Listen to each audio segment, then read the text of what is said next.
in their first game. Yeah, you know, they give Iowa the ball at the 23. The defense has to roll back out there and hold them to a field goal. It's not just they're turning it over. It's what's happening after they give the ball back to the other team. So let's take a look at the quarterback turnovers because, Jay, I mean, this is something that has to change for Penn State. No question. And it really goes the entire offense in some ways because some of those fumbles have been created by pressure, and the number of sacks that Penn State's given up, and the other team's ability to pressure them has forced some of those. But they got to take care of the ball first and foremost.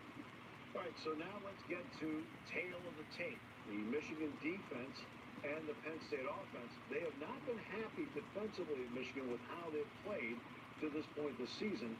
And on our tail of the tape, you'll see some of the numbers right here that shows why Michigan is not happy with how they play defensively. Well, the Nittany Lions fan base aren't the only ones that are shocked at what's going on in the 2020 football season. Michigan, until this last week, and I mean, they went to triple overtime with Rutgers, but you know, it's just not typical stuff of what's happening, both offensively and defensively. But you know, but they haven't been in some of the games. They didn't have some close games either. It's not.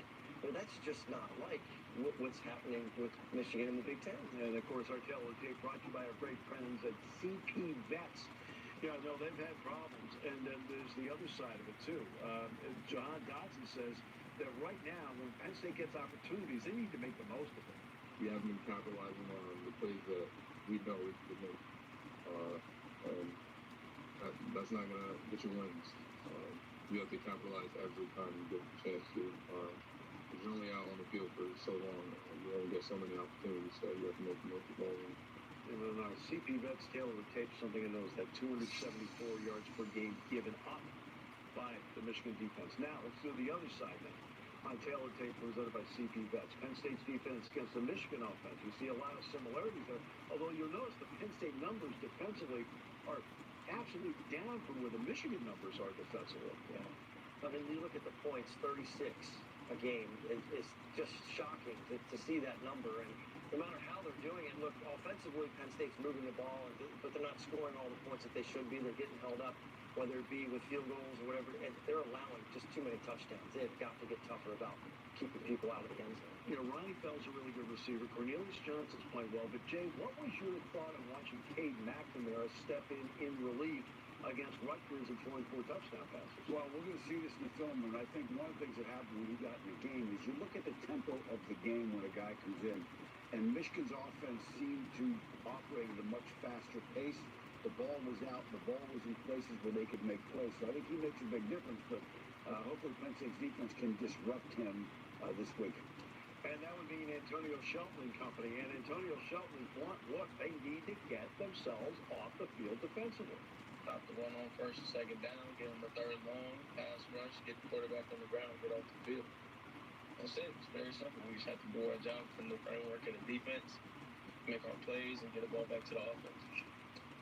Yeah, right now, and this is something, a number that I keep, guys, the stop rate for the defense in the first half. In other words, the drive ends with no points, is under 50% in the first half. Now, the second half, it's exponentially better. But you need stops in this. That's the name of the game in today's college football. Yeah, I'm sorry, I'm chuckling at Antonio, just kind of sitting back. I mean, you're laughing, you're talking about the stop rate, and that's something we don't see, right? 2020 is so different, but everything that we're seeing, even the Zoom interviews, all this stuff, and it's crazy what's going on. And, you know, I know they can't get a handle on what's happening in the first half. Right. And they don't have many games yet left to figure it out, Steve. They've got to try and get that done and stay in this ballgame because they can compete with everybody they're playing with, but they're just not playing clean football, and it's starting right away, immediately after the kickoff. My problem is that I think Jay's going to start leaning back like that in the film room. And speaking of the film room, that's next as we continue with Blue White Tailgate after this. In case you haven't heard, Staple Furniture of Rockton is big. Area's largest selection of Lazy Boys, Daniel's Amish, Restonic mattresses, Jackson Catnapper, and more. Just 5 miles outside of DuBois and free local delivery. Staple Furniture of Rockton. We're big. Come find us. Stay home and stay healthy with help from Martella's Pharmacies. The health and well-being of our community is a top priority. That's why our stores are sanitized for you each day. Or stay in your car and we'll bring your prescription to you. Another option is to use our drive-up window here in Wimper or here in Park Hill, but that's not all. Each of our stores will deliver your prescriptions to your home or business. Martella's Pharmacy, caring for you at a without you since 1964. Financial planning and investing for your future can be a daunting task. Having a trusted advisor is crucial to help guide you along the path to financial freedom. At SKG Wealth Management, we have more than 70 years of combined financial industry experience, and we're committed to a promise to provide non-biased financial advice solely in your best interest. Call us today. We'll help analyze your overall financial portfolio and develop a comprehensive plan designed to reach your financial goals. SKG Wealth Management Du Bois, the horizon of financial security. Just when you thought it couldn't get any better, M Subs, the true architect of subs, have created the all-new M's Italian Supreme. Imagine this all-new beauty teamed with M's delicious soups, salads, and sides. Quit your daydreaming. Call or visit any of M's 5 locations today and start enjoying the incredible new taste of M's all-new Italian Supreme. It's not just a side. It's not just a rest. It's not just a platter. It's something unimaginable taste with M. People Furniture has 40,000 square feet of showroom. The largest lace-toy gallery and Restonic mattress center in the area. Guaranteed lowest prices and free local delivery. Pick up your purchase and get an additional discount. Voted the favorite furniture store in the Tri-County area. People Furniture of Rockville. We're big.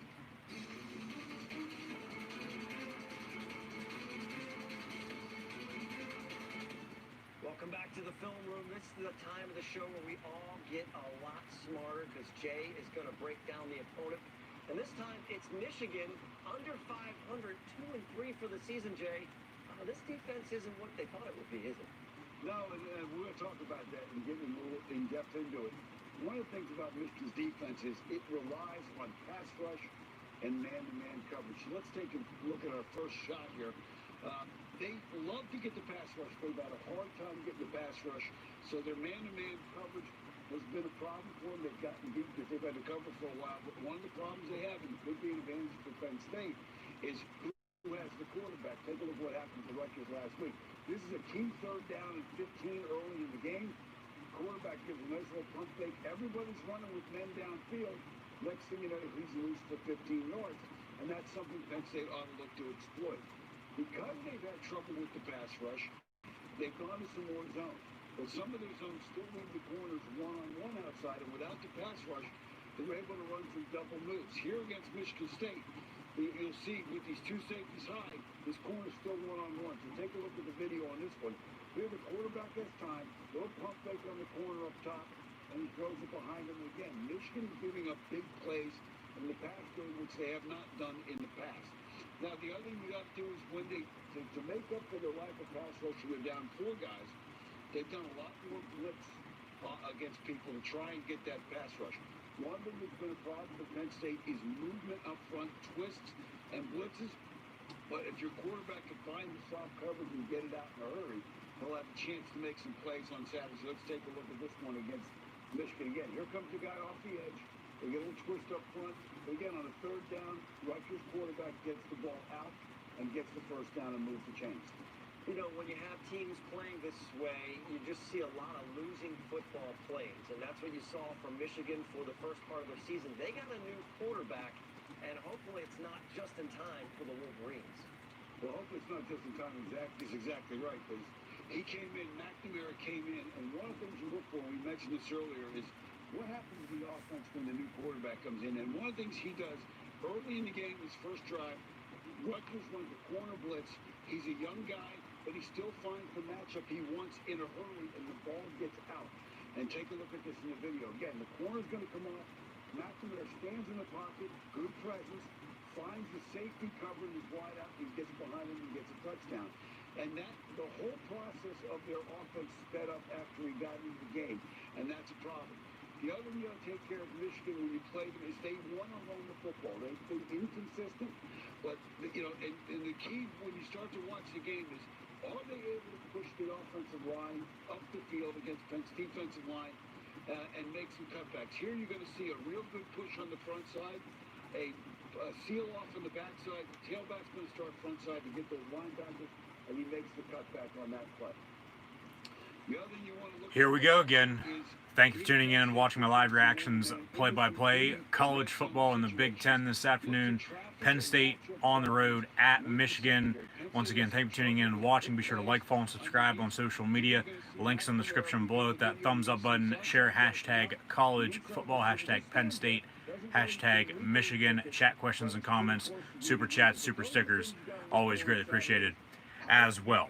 Penn State still searching for their first win of the season, following a 41-21 loss last Saturday against the Iowa Hawkeyes, who defeated Nebraska yesterday on Black Friday. As usual, coming up at halftime, we'll take a look at what has already happened in college football, along with what is still yet to come this afternoon and later on tonight, along with previewing next weekend, as before or after Penn State travels to Michigan here today. They'll go to Rutgers, who Michigan defeated in triple overtime last Saturday night. First half stats and scores also coming up at the half, so stay tuned. Keep those chat questions and comments rolling through. I'll get to them in a second. So Penn State, yes, 0-5 for the first time ever in program history. Still searching for their first win of the year following Thanksgiving. Hopefully everyone had a happy Thanksgiving the other day. Hopefully stayed safe during Black Friday if you went out as well. Michigan, on the other hand, though, as mentioned, they won last Saturday night on the road in Piscataway at Rutgers in triple overtime to improve to 2-3 on the season, following a 3-game losing streak after defeating Minnesota week 1. Penn State's lost to Indiana, Ohio State, Maryland, Nebraska, and Iowa.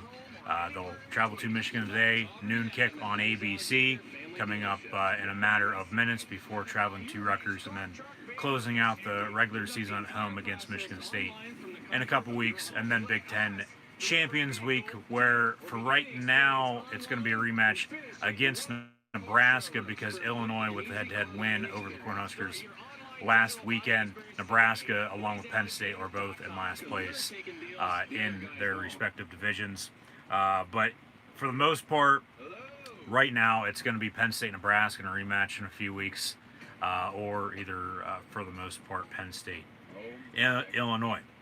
Penn State has not won at Michigan in over a decade. They have not won at the Big House in Ann Arbor since 2009, whereas the past 2 road trips in 2016 and 2018, along with the past 4 meetings being won by the home team, the Nittany Lions have been outscored by a final score of 91-17 in those 2 road losses over the past few seasons. Whereas in 17, when Michigan came to Happy Valley, Penn State blew the Wolverines out, and then last year in the whiteout, Penn State with a 7-point win. Plain and simple for myself, and I think everyone is in agreement. The coaches have to coach better because coaches coach and players play. Yes, but coaches have to coach better and the players have to play better. Plain and simple. Penn State at 0-5 for the first time ever. Where the hell is the passion at? Where the hell is the fight? We need to see some passion. We need to see some fight. It's been a very frustrating, disappointing 2020 season for Penn State thus far, but there are still 4 games left. As mentioned, Michigan today, at Rutgers, Michigan State, and then a to-be-determined opponent in Big Ten Champions League. For the most part, a rematch right now against Nebraska, or very well a matchup against the Fighting Illini. But need to see some passion today, need to see some fight. All phases of the sport in the world of football, offense, defense, and even on special teams, as we've had, I don't know how many missed kicks so far this season. But turnovers have been a major factor as well. No turnovers today. Knock on wood on that. But need to see some passion, some fight, as Penn State's already secured their first losing season in almost 2 decades, dating back to 2004. And if they lose out and are winless on the season, they could arguably very well go down as the worst Penn State football team of all time. The only good thing, though, that can come out of this and will continue to come out of this season in 2020, hopefully everyone's staying safe with everything going on, is players getting playing time, getting more experience, and building towards the future, regardless of who's on the coaching staff. As in the past few weeks, I've named off a few potential candidates if the Blue and White do in fact fire head coach James Franklin at any point in the near future. But we very well could see a lot of true freshmen, redshirt, maybe even some sophomores taking over and starting, getting more playing time beginning this afternoon. So honestly, really only good thing that's, for the most part, to this point, come out and will continue to come out of this year is players getting more playing time and gaining more experience for the future. Because you go back to 2014, 2015, and I've said this time and time again throughout the season. At that time, they were the youngest team in all of college football, Big D1, Power 5 college ball, and then 2016 rolled around after 2-7-5 campaigns with splitting bowl wins. You had the Minnesota game that went to overtime. Penn State won. Ohio State a few weeks later with the blocked field goal return for a touchdown that really set the course for the next few years up until now, in which James Franklin could have potentially been fired back then if they didn't even win that Minnesota or Ohio State game after a very slow 2.5, 3 years for him at the helm. But 2016, 17, 18, and 19, 9-10 win seasons year in and year out, New Year's 6 bowl games with more bowl wins as well for the program. And now 2020 rolls around, and here we are, and Penn State's 0-5. So as long as players are going out and trying their best, going back to coaches got to coach better, players got to play better. You got to see some fight, and got to see some passion today. And hopefully, eventually it'll click and it'll all come together, and they can eventually put it in the end zone and put up points, because the name of the game is to win. Whoever scores the most points is in fact going to win the ball game. Plain and simple. So Penn State today, though, on the road, need to find a running game. They have not had a running game all season long. You can talk about players opting out on both sides, transferring, this past off season, injuries, all you want. But the players that are there, next man up mentality, it's Devin Ford, Kevon Lee, and Keziah Holmes, those last two true freshman running backs that have played well. But Penn State, in all phases, once again, they have to be more consistent. They have to execute, and they can't turn the football over. We've had how many turnovers lead to opponent points that Penn State's opponents have capitalized on? Penn State, a turnover here and there on defense, okay, but then they can't capitalize. And even if they do score, regardless if it's on offense or defense, the next drive, it seems like they totally forget how to play football, and it all goes down the shitter. And, then they'll turn the ball over again. They'll do whatever the hell they've done, and it goes down the tube, and they can't gain any rhythm, build any of that up, and put momentum towards the limelight in front of them, and move forward that way. It's so pathetic. It's been a very frustrating, disappointing 0-5 start thus far. They're terrible, as Chuck would say. Capital One's the match yesterday. Pretty funny for the third time in the past couple years. But today, some Big Ten college football should be a good one. Michigan's a 2-point favorite at home. I believe the over-under is around 60, if I'm not mistaken. But Penn State has to find a running game, and they have to be more consistent from start to finish. If not, they're going to lose once again, regardless if they turn the ball over.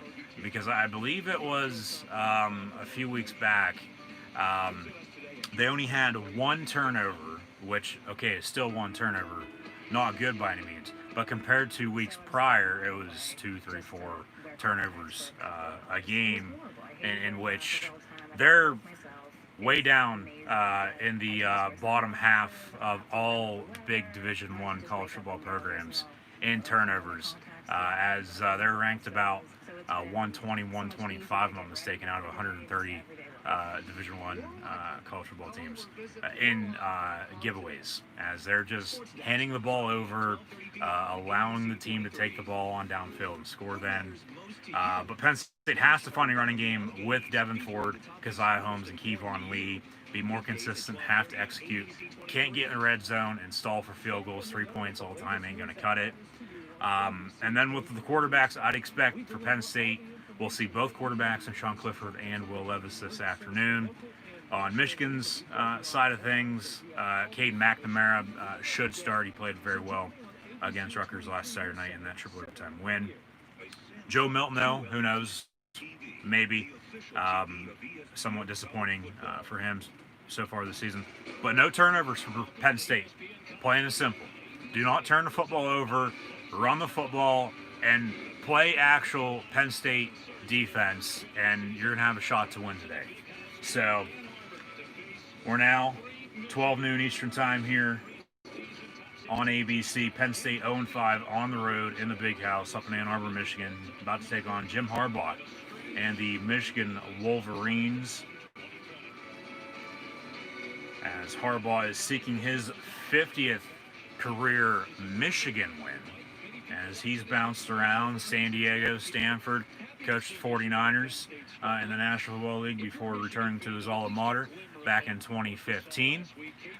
Michigan won 2 in a row in 15 and 16, and then it's been on and off again the past few years with the home teams coming out victorious, as mentioned.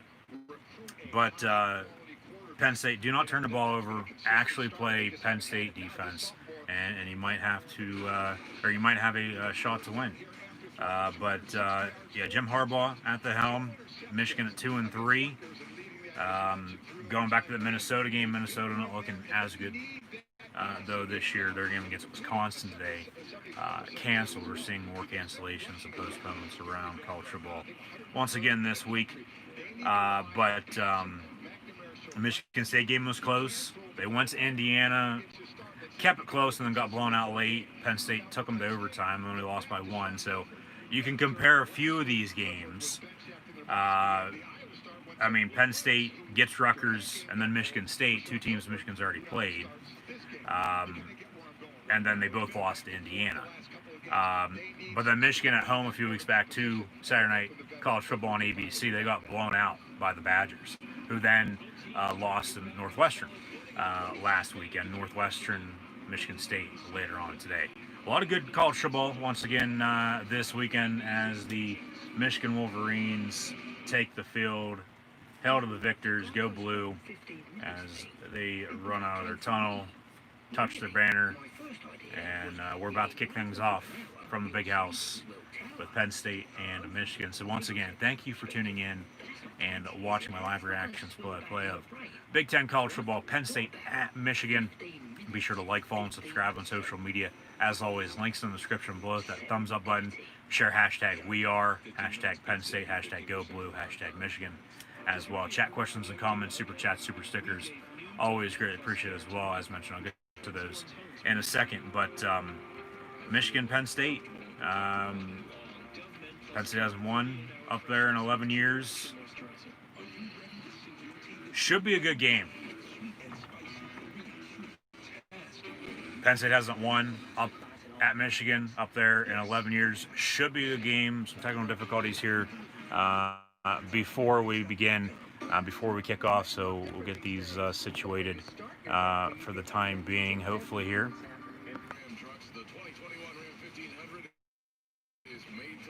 But, well, there we go. Yeah, it's 2020. It is what it is, honestly. We'll get it back up and running to full strength over time, as it's always something new in the end, regardless. So, once again, thank you for tuning in and watching. About to kick off, if you're just now tuning in, with Penn State and Michigan on ABC. So, should be a good one. I'd expect both these teams to try to find a running game. Michigan more so than not, compared to Penn State. Penn State's going to probably have some terrible play calls with Kirk Straka as the new Nittany Lion offense coordinator this year. Both these head coaches, honestly, on the hot seat, in my opinion.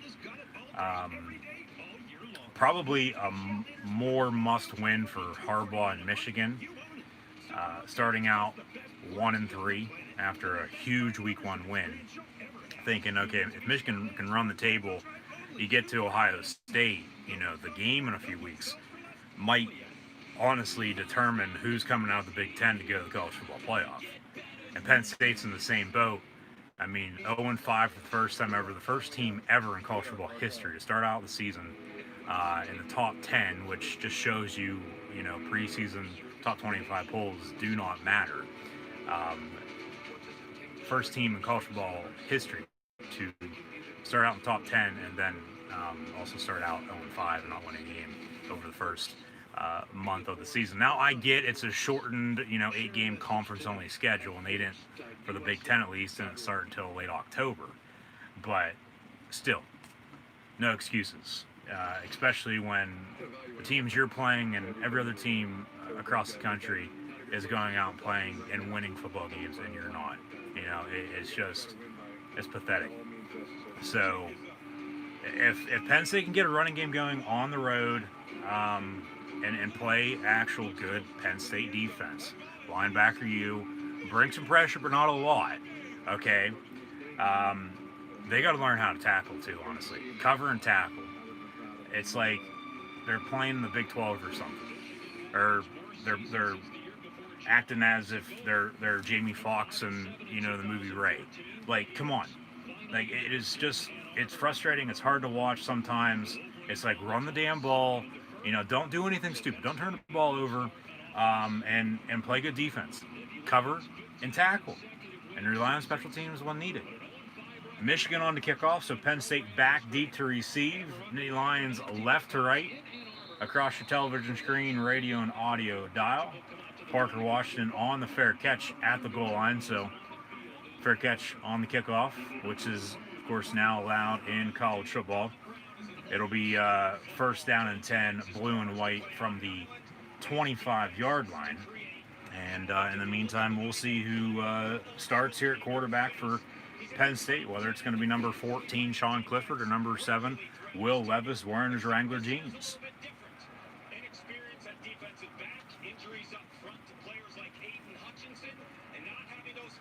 The Nittany Lions and the Wolverines, it's going to be Sean Clifford. First and 10, Penn State, out of the gun, maybe a little bit of a false start, but he hands off to 24, Kevon Lee. And Kevon Lee getting his first start at running back this season. For the most part, it's been Devin Ford after, of course, Journey Brown and Noah Kane done with injuries. From the 32, another handoff to Kevon Lee, so he gets out past the 36-yard line now. And a big Penn State first down, 2 plays in. Brenton Strange and I'd expect Theo Johnson to be the go-to number 2 tight end, with Pat Fryermuth now done for the season. Broke that news after last week's loss to Iowa, as he had season-ending surgery on an undisclosed injury this past week. Clifford going to roll out now near side, throw it out of bounds, incomplete from the Michigan sideline. Second down and 10 for Penn State here. 14:07 to play in the opening quarter. 0-5 Penn State and 2-3 Michigan in the Big Ten East. Penn State needs a win. They are desperate. Hate to say it, but they are desperate. Clifford out of the gun, going to go up to the offensive line. Might have just changed the play there. 3 wide.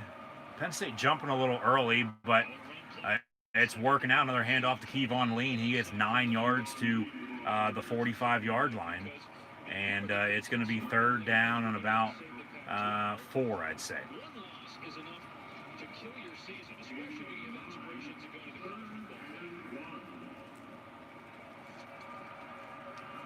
So third and short for Penn State.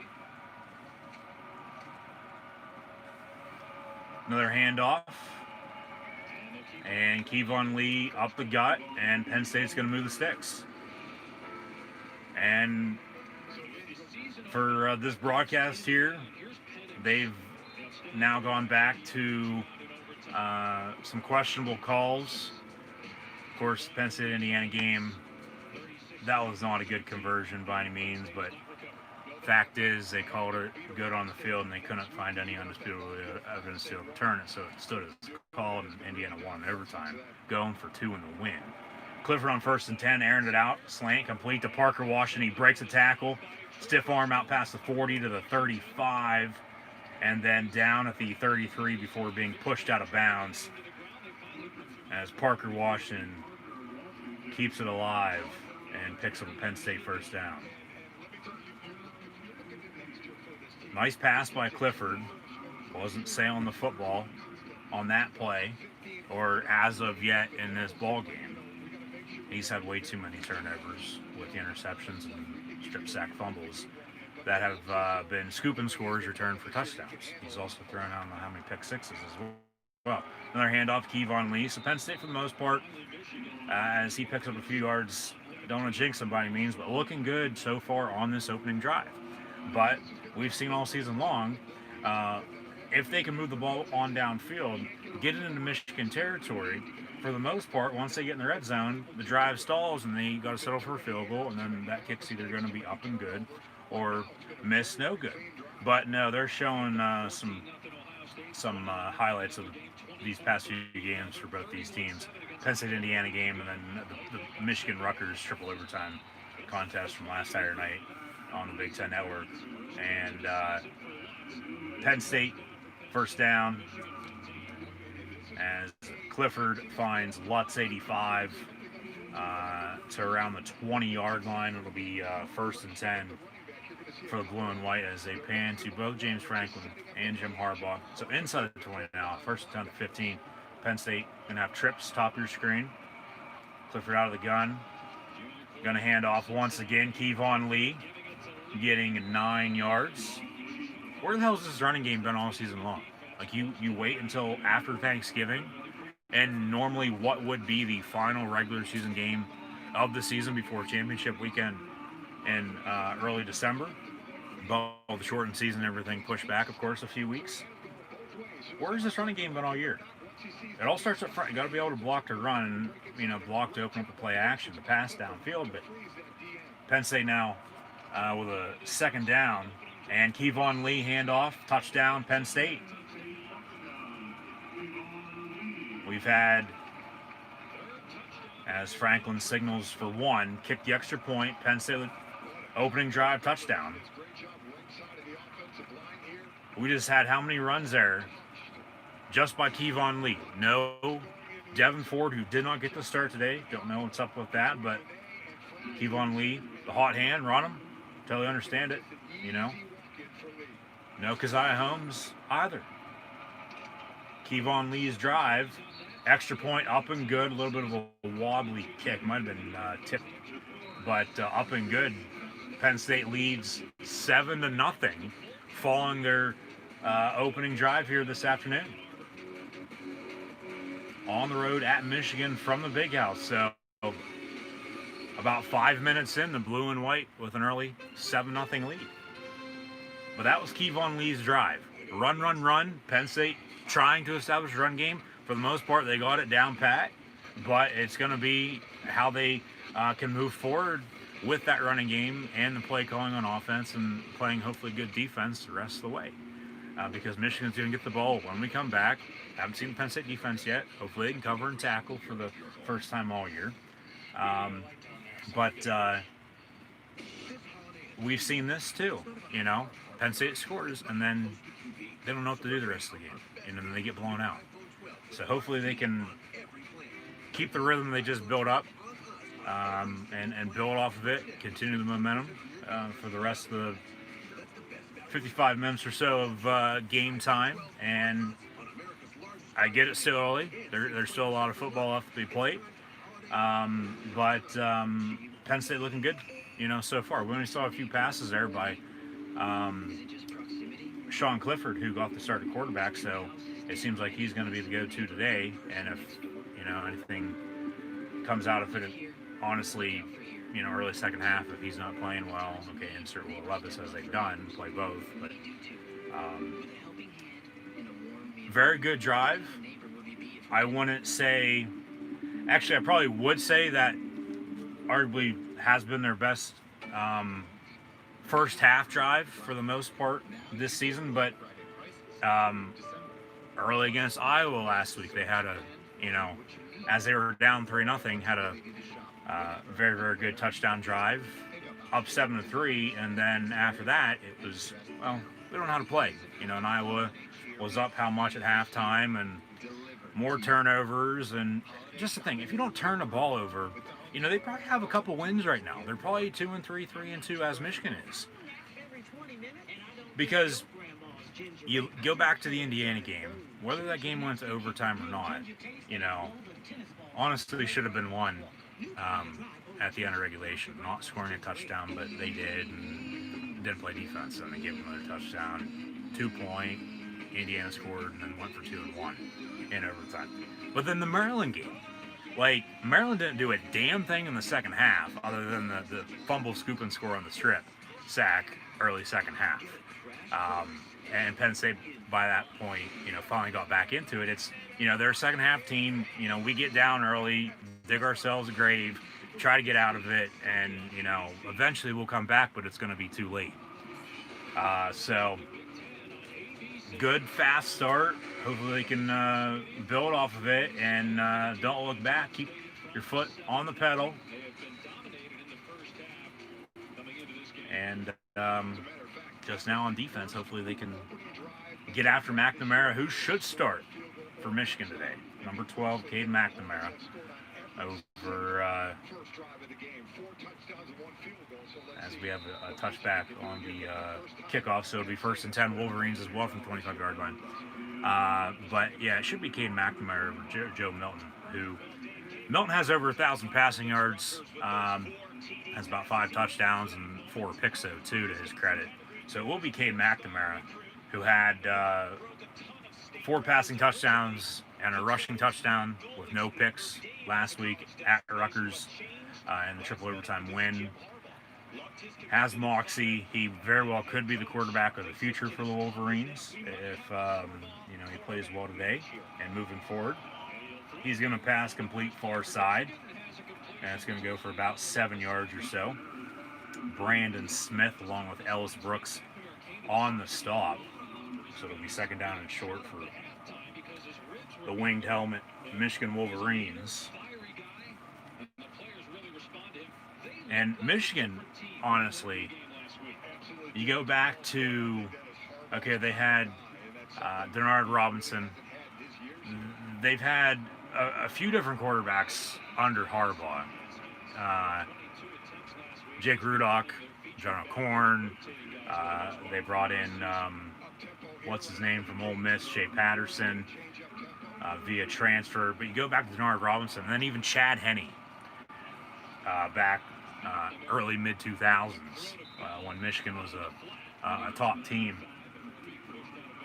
Chad Henne was honestly their last good quarterback. And Penn State's honestly probably in the same boat. You go back, Travis Shorley, good Penn State quarterback, but you got to go the whole way back to 94 with Kerry Collins.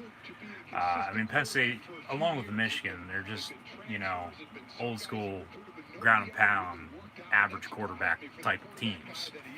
Quarterback still needing to make plays, though, as McNamara on the toss on 2nd down. He's going to get about 3 yards or so after running for 20. And short of the line of gain. So 3rd and short for Michigan on their opening drive. Under 10 to play now here in the opening quarter. But the past 2 road games for Penn State at Michigan, they've gotten blown out. So, and they blew out Michigan home to 17, and then it was a 7-point win last year for the Nitwits. But can't turn the ball over today. Cannot turn the ball over today. They need to go back and, as Michigan picks up a 1st down on that run for a few yards. You go back and watch that 09 game that they won. You go back and they should have honestly won the 05 in 06 games as well, even the 07 game. Michigan's had the upper hand in the series. They've met, for the most part, every year since Penn State joined the Big Ten in '93. But Michigan now out of the pistol. McNamara going to motion out as they have Treps top of your screen. That's a false start on the slot receiver, and then they snap it to the up back. So a wildcat formation. Where's the damn penalty flag? But Penn State with a big stop anyway, so it works out. Michigan stuffed the line of scrimmage, and they actually lose a yard on that play. So 2nd and 11. Yeah, McNamara is more of a pocket passing quarterback. He can air it on out downfield. Joe Milton was, your big dual threat, 6'5", 250 type of quarterback. McNamara for about 7 yards. It'll be 3rd down once again in short. 3rd and average for Michigan here on offense on their opening drive. Keep those chat questions and comments coming. I'll get to them in a second, as mentioned. So bear with me. Penn State teasing a blitz from Brandon Smith and Lamont Wade, it looks like, coming off of the near side here.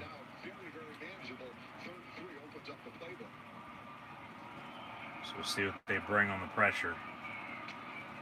Only 4, but Michigan hands it off. So Hassan Haskins, only about a yard on that run, stuffed the line of scrimmage. It'll be 4th down for Michigan. We'll see if they go for it here. It looks like they will, as the offense is staying out as they're in Penn State territory out past midfield. Jason Owa on the stop for Penn State. There's Jim Harbaugh wearing his mask, unlike any other coach in all of football at any level, with, of course, his mic underneath his mask, as if he has, by the looks of it, something poking out of his mouth. But trips near side out of the gun. McNamara looking to throw over the middle. It's incomplete. Good coverage by Marquise Wilson, number 8 there. And a turnover on downs for Michigan. Penn State going to get it back. Now, can you capitalize? Can you build off of this defensive stand? And Ball, you're going to have some decent starting field position here. Keep the run game going. Keep that alive, hopefully. Move on downfield. Hell, Penn State might be up 10, 14 points here in a matter of minutes once we come back from commercial.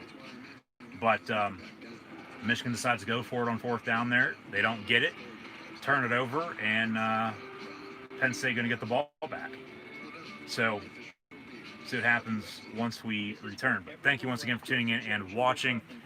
Be sure to like, follow, and subscribe. Links in the description below. As mentioned, coming up halftime, first half stats and scores, along with a look of what's going on around college football. Be sure to tune back in tomorrow as well for more live reactions, play-by-play, this time around, of course, in the NFL, as it'll be Sunday. We were supposed to have Ravens Steelers on Thanksgiving. Of course, it was postponed until Sunday at 1:15 on NBC.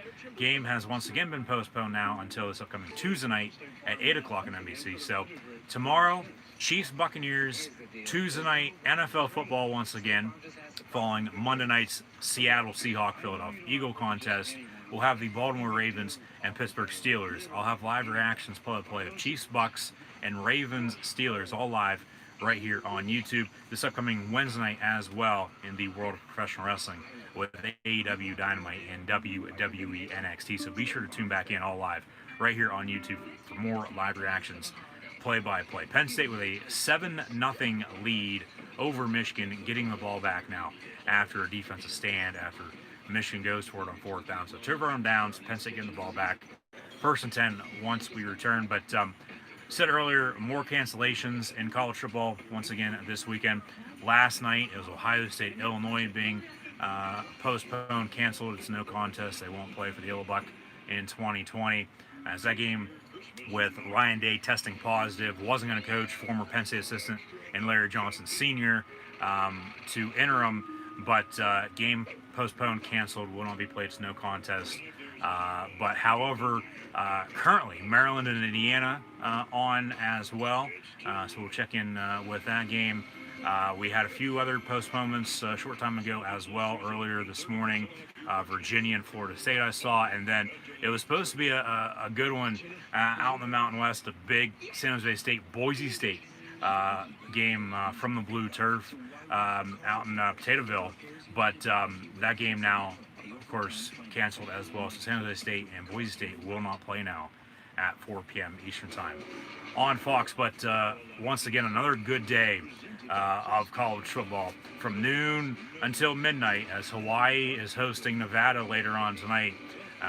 It's going to be a 12, 15-hour day for college football before the NFL kicks off tomorrow at 1. So be sure to like, follow, and subscribe. And as we see some flashback images of a few former Penn State Michigan games over the years, there's Tom Brady and his Michigan cardboard cutout, box at home against Patrick Mahomes and the Kansas City Chiefs. Tomorrow, Parker Washington once again on the reception. Then he coughs the ball up, a fumble, another goddamn turnover. Michigan's going to pick it up and score on a fumble return for a touchdown. Big question is, was it a catch? Because if not, it's going to be incomplete. But if it was a catch, was he down? Was he down by contact, or did they roll him down? Another turnover. Jesus Christ. Michigan with a touchdown, an extra point away now from tying this ball game up. Going to have to see a replay here. It's by far a catch, and then he's down. His left shin is down. Ball is not out. Ball then comes out. Ground can't cause a fumble. This should get overturned. So Penn State's going to luck out, it looks like. His shin's down, but Parker Washington's on top of the defender. So he's technically not down by contact, but you don't have to be down by contact in college football. When you're down, you're down. You don't have to be touched.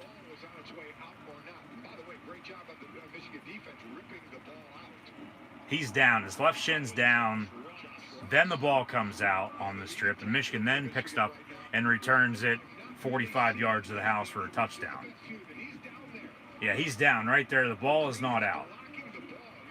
That's your best look at it right there. That is not a fumble. Let me know in the comments below if you are, in fact, watching as well, what you think.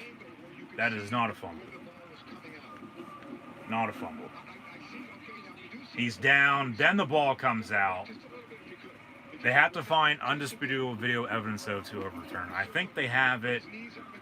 They probably don't, though. They'll probably screw him.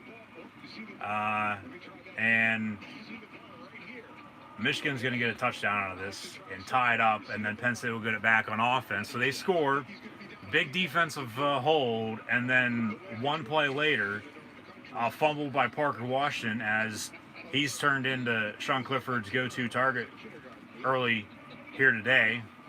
You also have Jahan Dotson as your go-to number 1, number 5, Jahan Dotson, number 3, Parker Washington's the go-to number 2 behind him, and then a bunch of youngsters that, as Penn State from top to bottom, all across the board in every position on offense, defense, and in special teams, they're young, but they have experience, and then there's also depth in every position. So they're looking at it right now, and it looks like we're going to have a rolling here.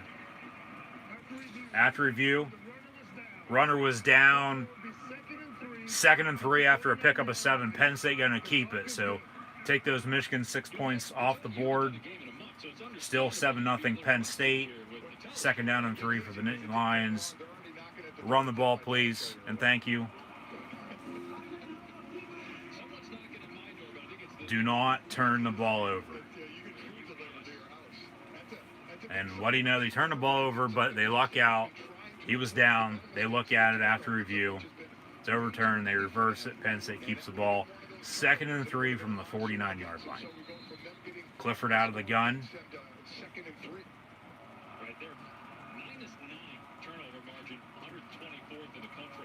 And another handoff to Kevon Lee. He's going to pick up a Penn State first down for a pickup of 4 yards.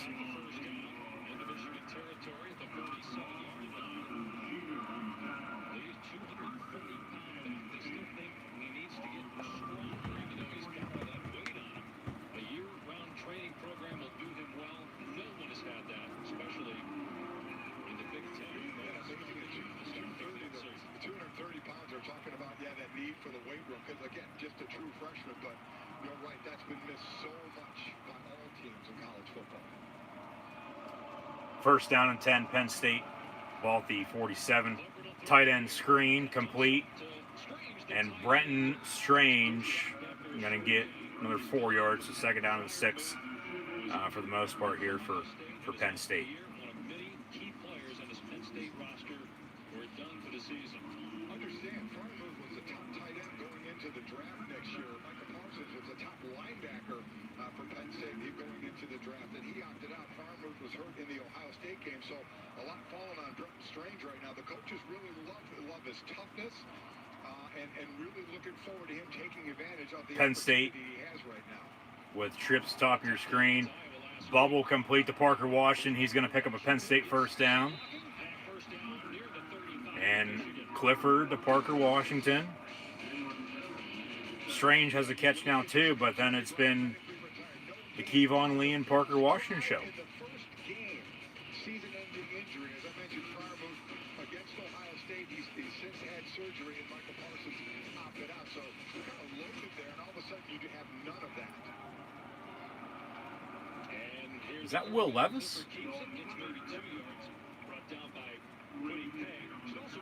I thought that was Will Levis in the ball game at quarterback for a second. Clifford on the keeper, and he picks about a few yards on that. But yeah, like I said earlier, with potential changes with head coaches around college football, must win for both of these teams today, but I think for the most part, Harbaugh and Michigan, even after triple overtime win against Rutgers, Penn State plays next week, Shauna is going to get that program back on track, I think.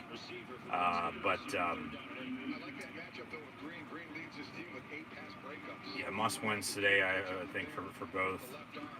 As Penn State's 0-5 for first time ever. I mean, that's just pathetic. Like, who would have thought that in 2020? But it is 2020. I get it. But even with everything going on, it's still no excuse. Tight end in motion. Clifford going to hand off on third down. And Kevon Lee going to get about 7.5. He might have enough for first down. We'll see where they spot it. He's going to be about a yard short, it looks like.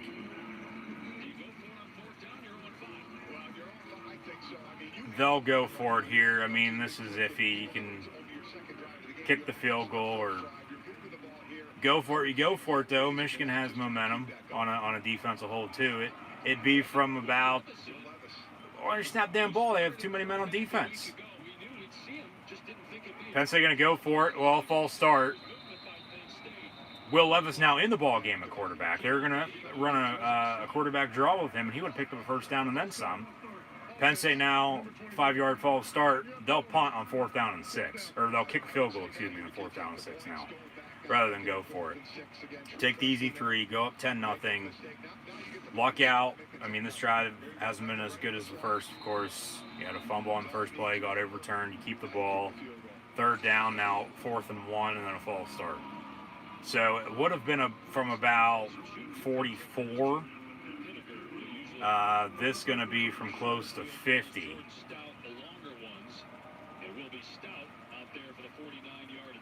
Yeah, 49 yards officially for Jordan Stout. And the kick going to be no good. Very windy. I mean, that ball literally was going right down the middle, and then midway just completely hooked and went the other direction. And end up going wide right, no good for the 49-yard field goal. A high kick, and then, for the most part, looks windy. It just sailed. And wide right, no good. So Penn State with another missed field goal. What's new there? Michigan get the ball back. Still only down 7-0. So they sort of lucked out as well. You know, could right now be down 10, 14 points after only one drive that they, of course, went for it on 4th down and didn't get it. Penn State was going to go for it there on 4th and 1, then a false start, pushed them back. I mean, you kick it on 4th and 1, there's no false start. I mean, maybe you make that kick, from 40, 41 yards. But no good on the kick. Penn State leads 7-0. So that's where we're at right now. Still a lot of football to be played, but thank you once again for tuning in.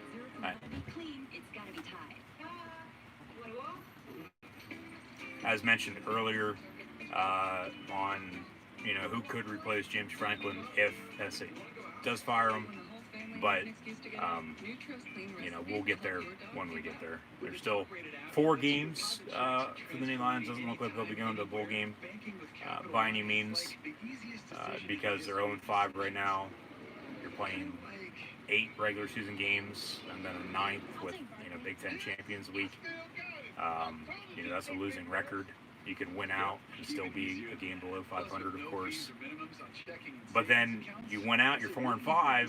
Well, you're probably going to be at a bowl game, and then you're going to have a chance to finish at 500 at 5-5, which you lose 5 in a row to start out, and then you win 5 in a row to close it.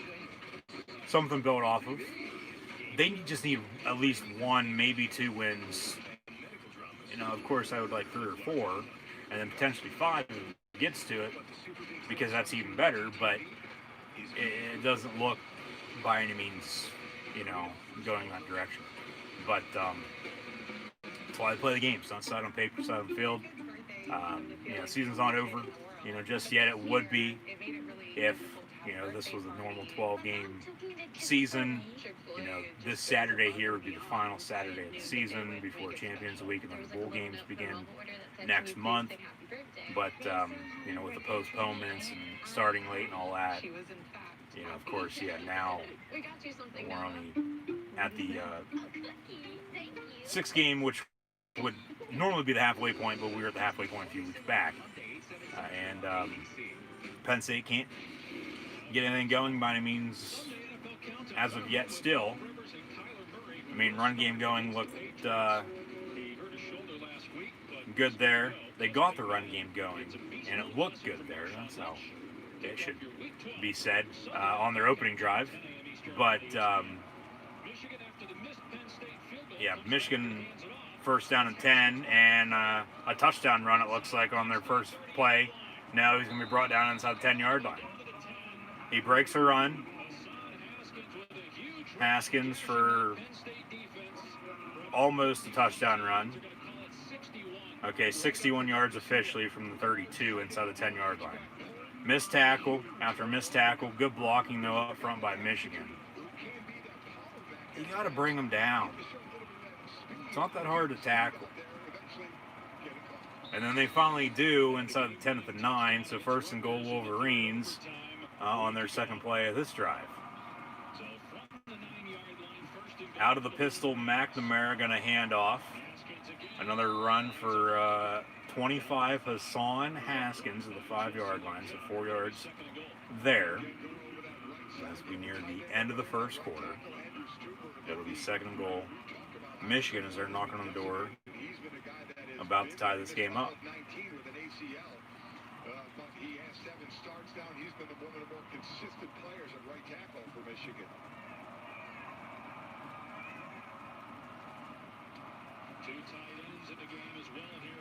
Play action, Michigan looking to throw, and then McNamara tucks it, keeps it for himself, gets to the 2-yard line. So good coverage by Penn State, no one open, but a 3rd down and goal from the 2 now for the Michigan Wolverines. They're in that position of whether they just want to get points or, again, you have 2 teams not really going anywhere, so you want to do some confidence building, but we'll see what they can do on this one. I thought McNamara could have released that ball pretty quickly on the quick throw, but held on for that extra beat, and then he was really... If Penn State can hold them to a field goal after a very fast drive with a long rush that almost went for a score. In the meantime, McNamara hands off to Hassan Haskins once again for another rush up the middle, and this time he does in fact get in the end zone. Touchdown Wolverines, and for real this time they are an extra point away from tying this game up at 7. Harbaugh talking it over with McNamara. Don't know if he's banged up by any means. He's walking off the field slowly. But, Michigan with the motion and then just a simple handoff up the gut on a halfback draw, and Haskins in the end zone for 6, and extra point also up and good. So 7-7 with 30 seconds to play in the opening quarter. I would think they'll stay with it until the end of the first. But the difference is a missed Penn State 49-yard field goal that the blue and white could have a 3-point lead right now. Update with Kentucky and Florida. Kyle Trask with a touchdown pass. And Florida, the Gators lead Kentucky Wildcats by 7 at home down in the swamp, 7-0 in the first quarter. McNamara getting his right shoulder looked at now on the sideline. So if in fact McNamara is not going to be able to go the rest of the way, it'll be a huge blow to Michigan on offense, as he's turned this program around over the past few weeks. Late against Wisconsin, looked good, and then won them the Rutgers game in triple overtime last week on the road. But if McNamara can't go, it's going to be Joe Milton, and Michigan fans know how Joe Milton is at quarterback. He's up and down all over the place, not consistent. Turns the ball over as well as does Sean Clifford and Will Levis for that matter. So both these quarterbacks, or both these teams at the quarterback position, I should say, too deep. And, for the most part, we'll be seeing both quarterbacks now. Okay, that's what it was. On the tackle, he got hit on the left side on that second goal where he tucked it and ran. Got to the 2 for third and goal before handing it off. But then on the tackle, on the turn, on the flip, right shoulder driven into the ground on the stop, and could be a dislocated, separated shoulder, maybe a broken collarbone. Jim Harbaugh now over there talking with the medical staff. They're shaking their head no. So we'll see what that means. But moving forward, it'll be 1st and 10, Penn State from the 25-yard line after the touchback on the kickoff. Sean Clifford in the ball game still at quarterback for Penn State. So we've seen both Clifford and Levis now. So I wasn't seeing things. Levis was in there earlier for the false start and the missed kick, but it very well could be. And now at the end of the first quarter, once again, sorry for any technical difficulties by any means, we're all tied up 7 with Penn State and Michigan from the Big Ten.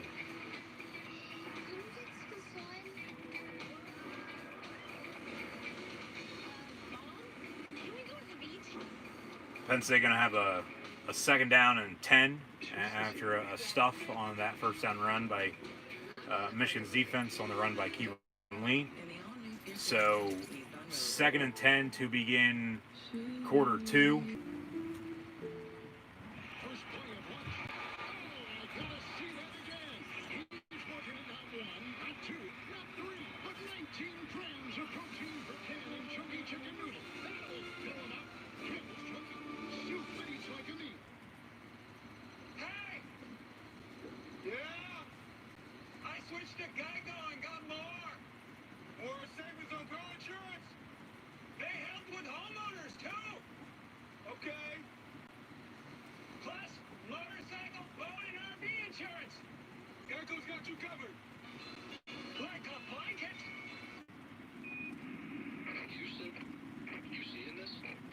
Expect great savings and a whole lot more.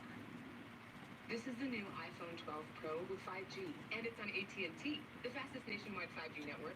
Now new and existing customers can get our best deal. Really? Mom, AT&T has the deal for new and existing customers. I will. So what'd she say? It's the wrong person. It's a guy named Carl. He's very excited and on his way. Word of mouth advertising.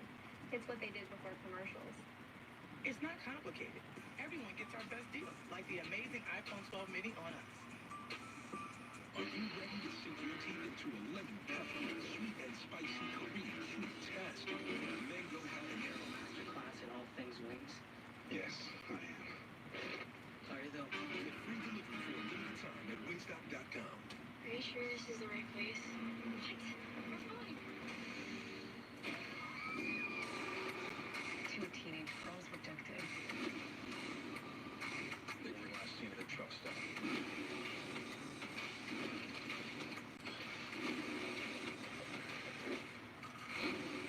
So we just sit and wait.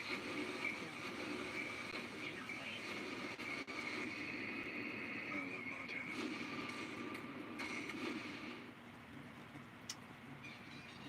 At the end of one, Penn State and Michigan all tied up 7. New Lions will have a 2nd and 10 to begin quarter 2 with all 3 timeouts. So hopefully they can keep this run game going.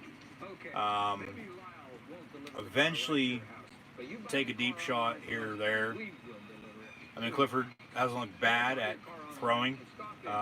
He's only gone to Parker Washington, though. A pass complete to Brenton Strange as well, but it's been, Kevon Lee and Parker Washington show. So we're back from the Big House in the Big Ten, Michigan Stadium in Ann Arbor. 7, Penn State and Michigan. They switch ends. 2nd and 9 officially for the blue and white from the 26-yard line.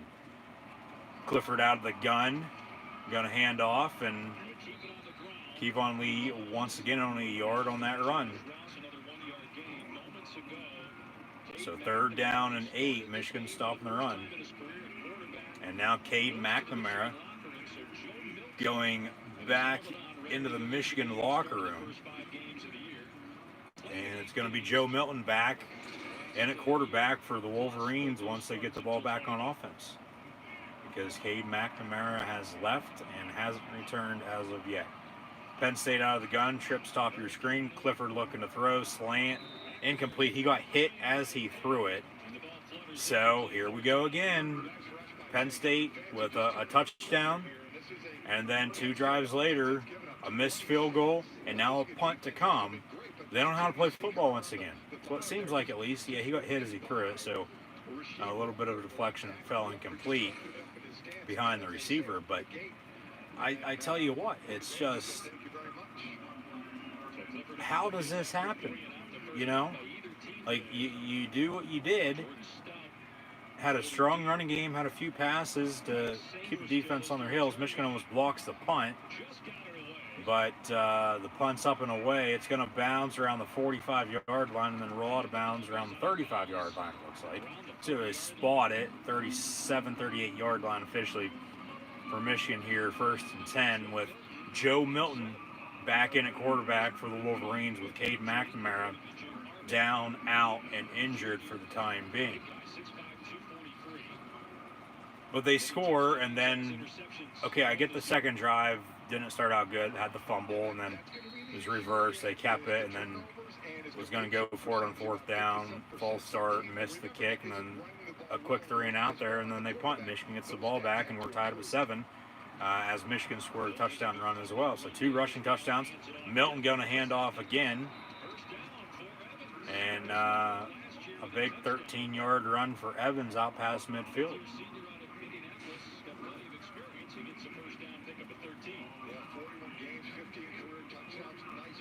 What I said earlier, I would think Michigan, between these 2 teams, is going to try to establish a run game more so than not, but hopefully Penn State as well.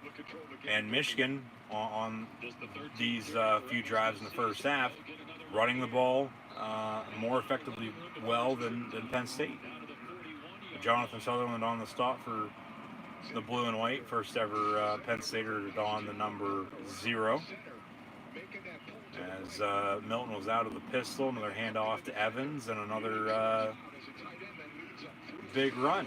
He's going to be about a few yards shy of the first down, so 2nd and about 3. And then Evans is going to be stuffed at the line of scrimmage. So 3rd down and 2.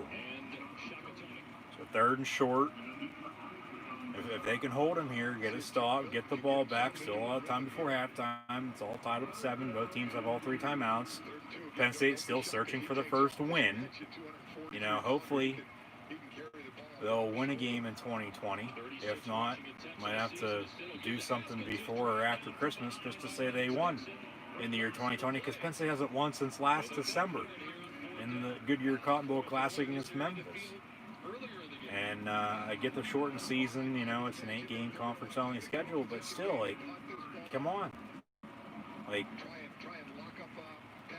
you can't play at least well or good enough for at least one game and win. Like, going back to turnovers, they don't turn the ball over. They probably have a few wins right now, but they're 0-5, and you know that's just how it is.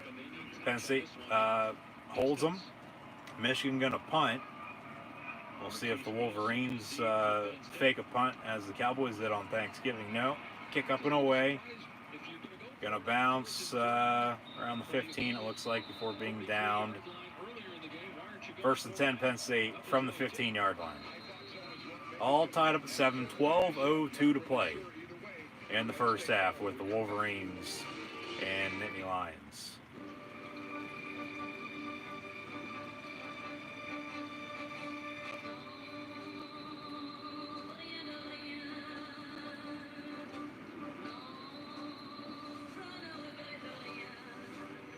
Smooth driving pays off. With Allstate, the safer you drive, the more you save. You've never been in better hands. Allstate, quicker call for a quote today.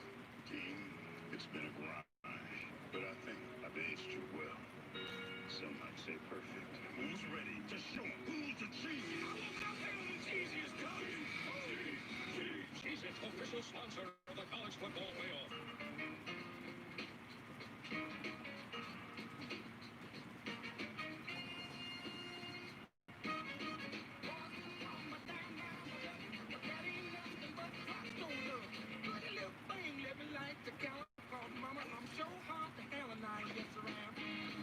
When you're celebrating, keeping your devices safe and sound isn't always easy.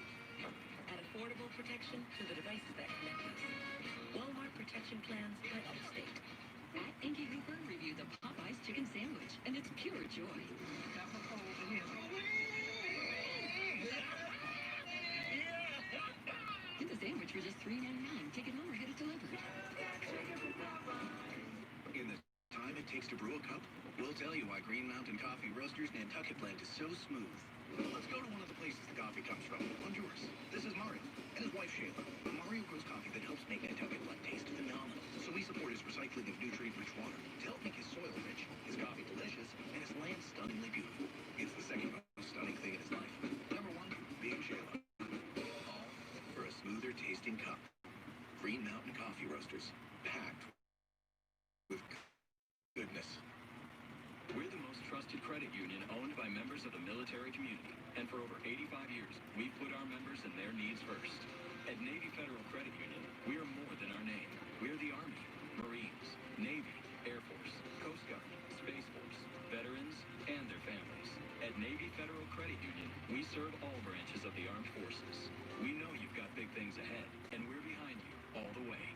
Navy Federal Credit Union. Our members are the mission. Tuesday.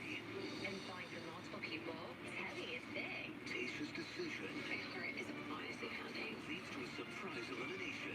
Unfortunately, I can't give you this rose. I don't like hurting people. New Bachelorette, ABC Tuesday.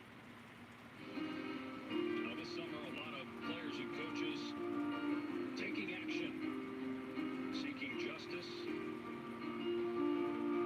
And Coach Harbaugh, alongside past players like Chris Bryant, Grant Berry, Harbaugh's son Jay, and also current players, walking through Ann Arbor, the social justice movement. Jim Harbaugh's only losing season as a coach was 2007 at Stanford. And remember, he went to the NFC title game 3 times in 4 years as the head coach of the San Francisco 49ers. Penn State, Sean Clifford complete to Parker Washington. It'll bring up a second down. The breakup in the marriage of Michigan and Jim Harbaugh, that there will be many suitors in the NFL because of what he did with the Niners. Oh, I don't think there's any doubt. I think NFL teams. Yeah, the thing with Michigan, with Harbaugh, And with one more year on his deal, if he leaves, he's going to leave on his own terms. They're not going to fire him. but there's going to be some things that But both these coaches on the hot seat.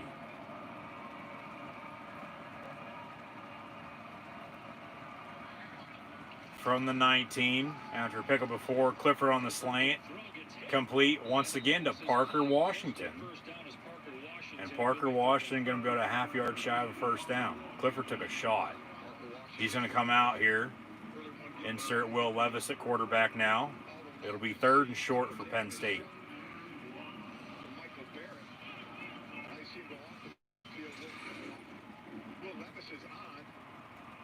Levis out of the gun.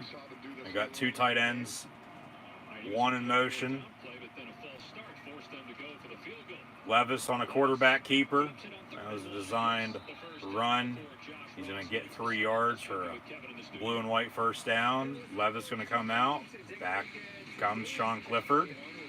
Got an update with Maryland and Indiana. Good Big Ten East matchup. Hoosiers with a 7-0 lead, wearing some retro camo uniforms, it looks like, in, of course, Indiana colors. Yeah. Ohio State, they need to watch themselves. They might wind up just like Wisconsin, not being eligible because, of course, not playing enough games to get to the Big Ten title game, regardless if they're undefeated or have a loss or 2 here and there.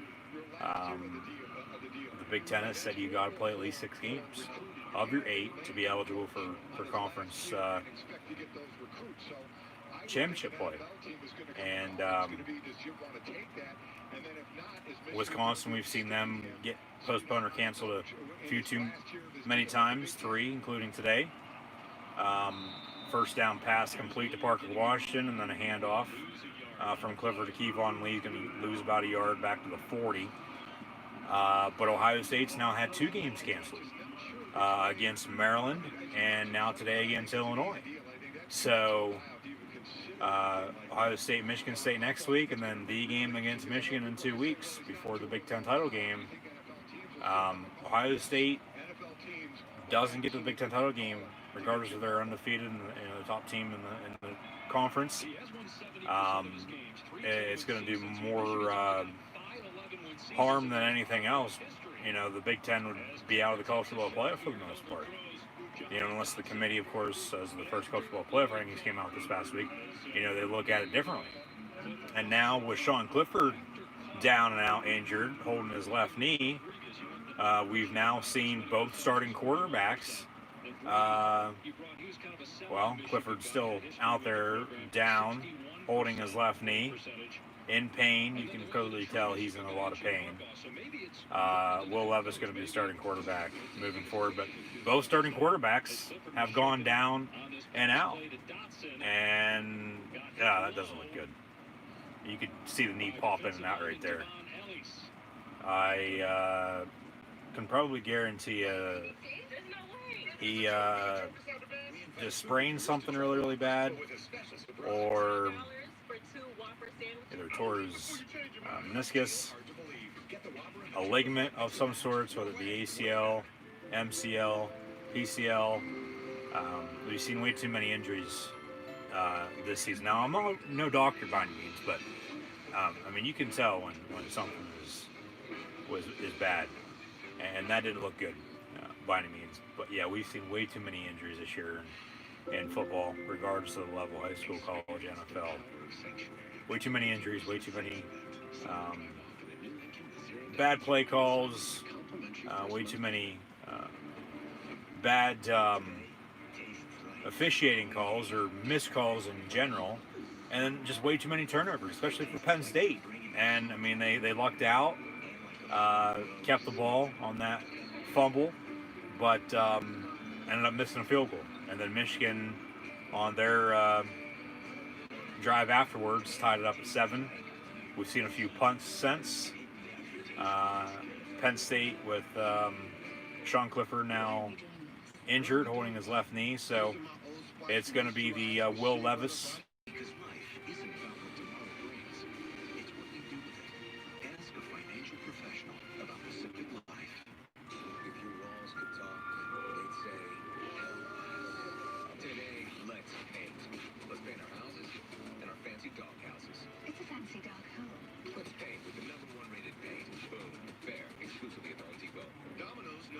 too about delivery. So when we saw people were getting tacos and burgers delivered like these, we had to step in. Introducing our new chicken taco and cheeseburger pizzas. Oh my. Now the best way to get a taco or burger delivered is to get a Domino's pizza. Back here in Michigan, the score tied 7-7. Let's look at Taylor Upshaw. But overall, in the end, both these teams are going to be down to their second-string quarterbacks for the rest of the ball game, it looks like. Catches Clifford on the inside of the left knee on the sideline, trying to loosen it up. So hopefully Clifford out for right now. Sorry for any having difficulties, but Penn State going to keep it. Down to go from the 40. Levis in the ball game now. He's going to tuck it and run. Gets to the 46. And Penn State going to have to punt here.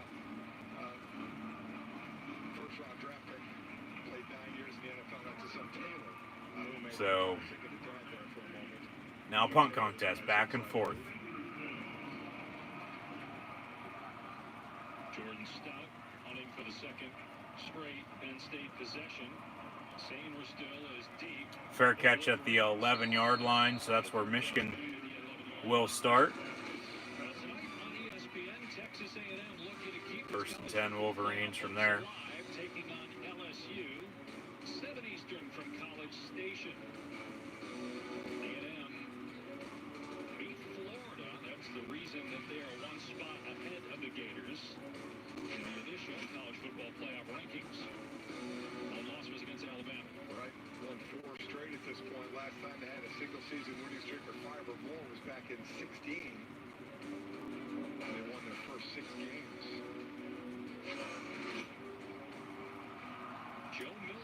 So Joe Milton in it, quarterback for Michigan. Empty set, 5 wide. Penn State bringing some pressure.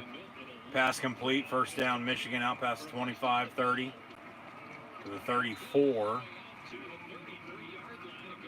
First and 10 Michigan. And in the meantime, Caden McNamara back out on the field on the sideline for Michigan, returning from the locker room. Following, I would assume, x-ray or a scan of some sorts on that right shoulder of his. Trips now near side out of the gun. Milton fakes the give. Actually, he does hand off. And a 3-yard run to the 36, so second down and 7 to come for Go Blue. So, I mean, even with both starting quarterbacks going down and not returning as of yet, we could see them return here before halftime or even early second half for the most part with some good signs from the sideline following injuries. Motion man back into the backfield for Michigan. Second and 7 from the 36. Milton looking to throw. He gets hit as he gets rid of it. Pass near side incomplete. Brandon Smith on the coverage for Penn State. And it'll bring up third down. 3rd and 7. So honestly, punt contest underway here, tied up at 7 for the brand. It's going to be late. What defense bend but doesn't break? The benching well, and Milton was dealing with some injury issues as well, so maybe got a little more time to heal out there, but now he gets his chance coming back. He was the number 3 quarterback behind Shea Patterson and Dylan McCaffrey last year. McNamara was the scout team QB. Pass short hopped at the 40, near side incomplete, and Michigan on to punt. So punt. No fake punts like the Dallas Cowboys, though. Honestly, looking back at that, I mean, yeah, we gave Mike McCarthy and the Cowboys hell for that play call. You look at it, there's a man wide open downfield, but Wilson didn't throw it. Decided to tuck it and run, and then they lost a few yards, and then a play later, the Washington football team, the Redskins, scored, and, ended up winning the ball game then. Because then he had another touchdown run and a pick 6, but and Washington now in first place in the division in the NFC East, but still got more games to come this weekend in the National Football League. Along with college football, as Michigan punts, and Jahan Dotson on the fair catch on the return. So 1st and 10, Penn State. All tied up at 7 still with Michigan on the road when we return. But, yeah, we've seen way too many injuries this year. Way too many bad or missed calls from the officials, from the Zebras themselves with dirty laundry. But then just the play calling in some of these games, it's like, what the hell are you doing? Like, the Cowboys literally ran a fake punt from their, ended up being their own 24-yard line. It was inside the 30. And, they didn't execute. But if they would have converted and scored, nobody would have been talking about that. I mean, they would have been, but in a good way, not as bad as it has been, since Thursday night. Hopefully, as mentioned, everyone had a happy Thanksgiving the other day, along with a good Black Friday yesterday, with some college football and NFL over the past few days, along with Capital One's The Match, with lefty Phil Mickelson and Chuck Charles Barkley, with Steph Curry and Peyton Manning.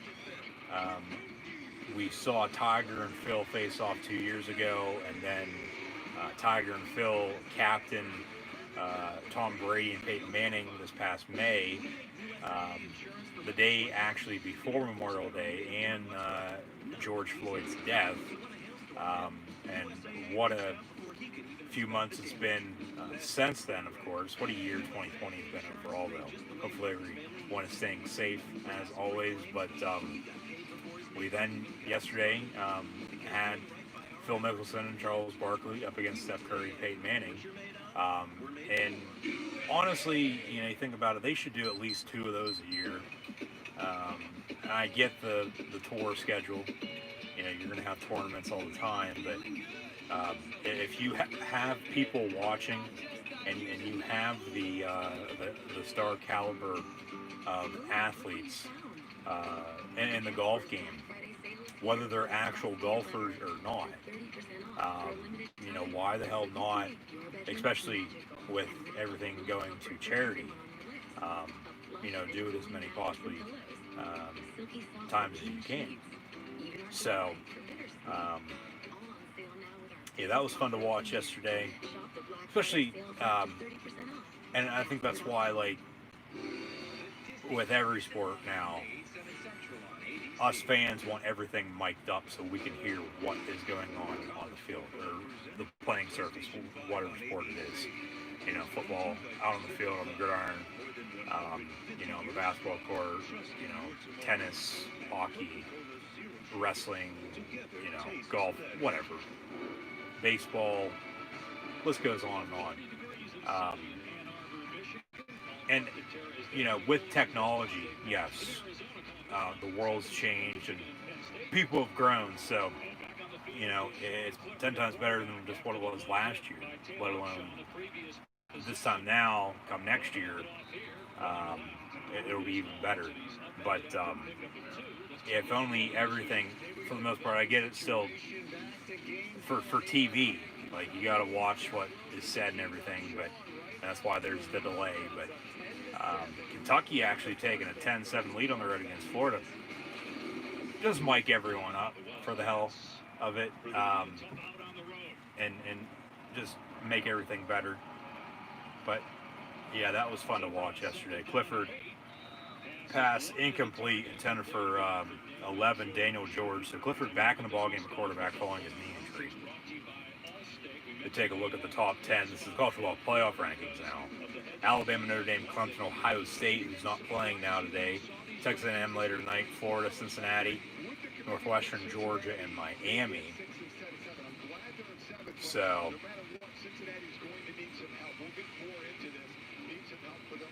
we'll get more into the rankings along with, and that's for the top 25 overall from 1 to 25 and back.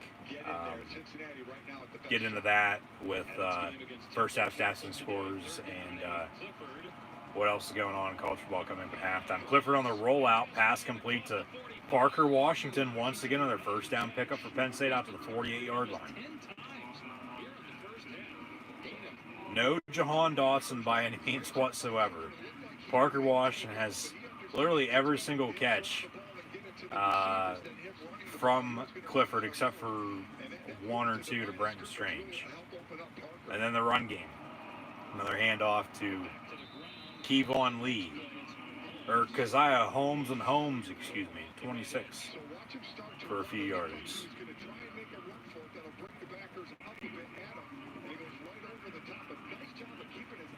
You gotta, regardless if it was a good play call or not, keep the play alive. That's what Clifford did on that.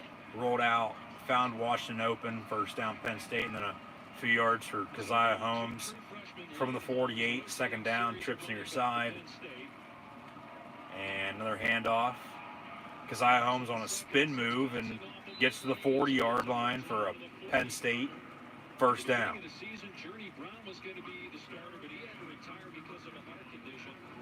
Touched on Noah Cain's injury in week 1, and then Devin Ford had been the starter, got hurt last week, but also had to leave the program because of a death in the family yesterday. So it's two true freshmen on the road, Keziah Holmes and Kevon Lee getting working. Oh, that's why Devin Ford's not playing.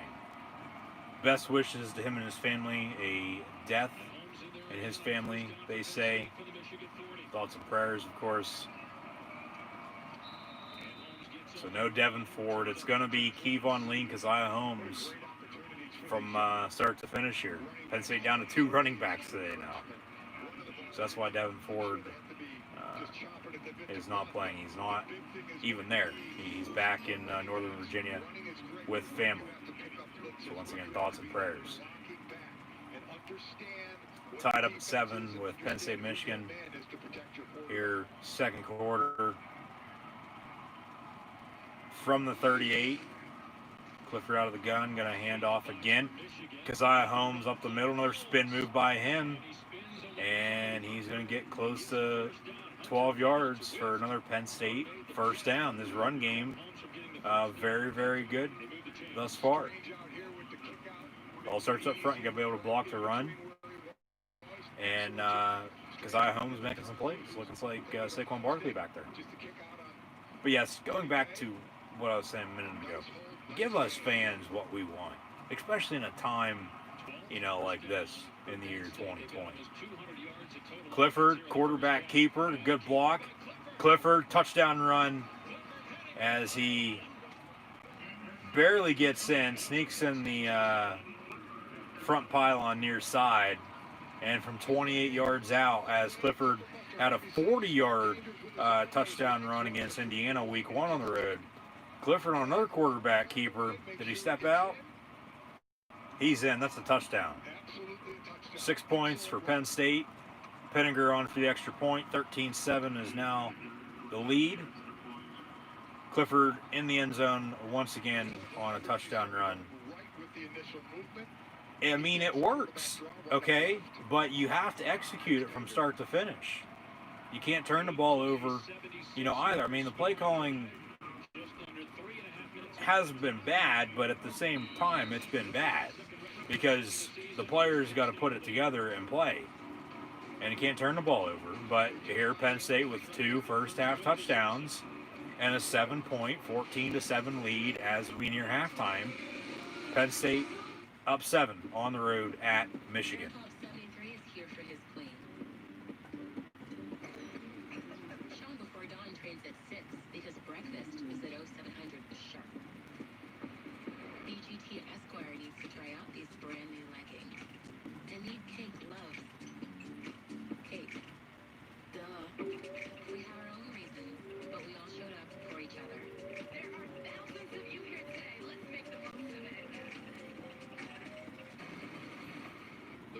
Season? Yep. Been working on my anticipation. Gotta stay one step ahead. Anticipation is key. So are you enjoy life in the house? Always. Yeah, my family's been good. Thanks for asking. You should probably get that. It's your mom. Hello? Hey, Mrs. Tebow. Chicken waffle sounds great. Nice talking to you too, Mrs. T. Yes. Yes. But don't even think about asking that.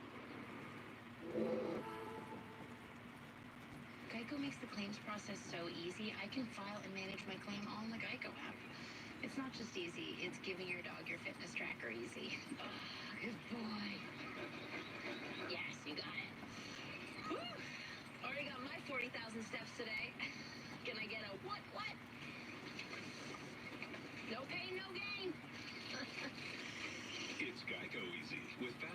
convenient claim service. Look how fast I'm running. Good boy, Chester. Then Kentucky Fried Chicken. Colonel Smooth and Melted bringing us this delicious piping hot meal with all the fixins. What is piping hot? I was so embarrassed about paying too much for a used car, I went into hiding in this undisclosed location. If you don't see me, you're not seeing the most accurate price. Shop at Carfax. You won't have to overpay on a used car again. Shop millions of great deals at the all-new Carfax.com. At the Home Depot, we improved Black Friday. Now you get Black Friday prices through December. Plus faster ways to search and find what you need. The flexibility to shop whenever and wherever you want. Pickup options designed for keeping spirits up and stress down. And the ease of having the holiday cheer we all need this year delivered to you. Holiday shopping improved with the Home Depot. Outdoors get more done. The super big 85-inch Samsung QLED TV brings the game home. Sure, a TV this big makes kids' series look ginormous. LED TV, game shows look like an even bigger game. And medical dramas look larger than life. But the super big Samsung QLED TV is made for football.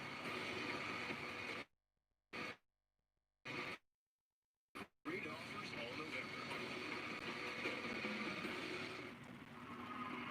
Time now for our Aflac trivia question. Penn State, one of 5 teams in the FBS to have a winning record each of the last 15 seasons. Who are the other 4? Who are the other 4 teams to have winning records over the past 15 years?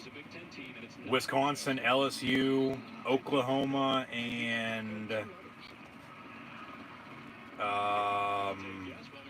I know this because Penn State's made it known that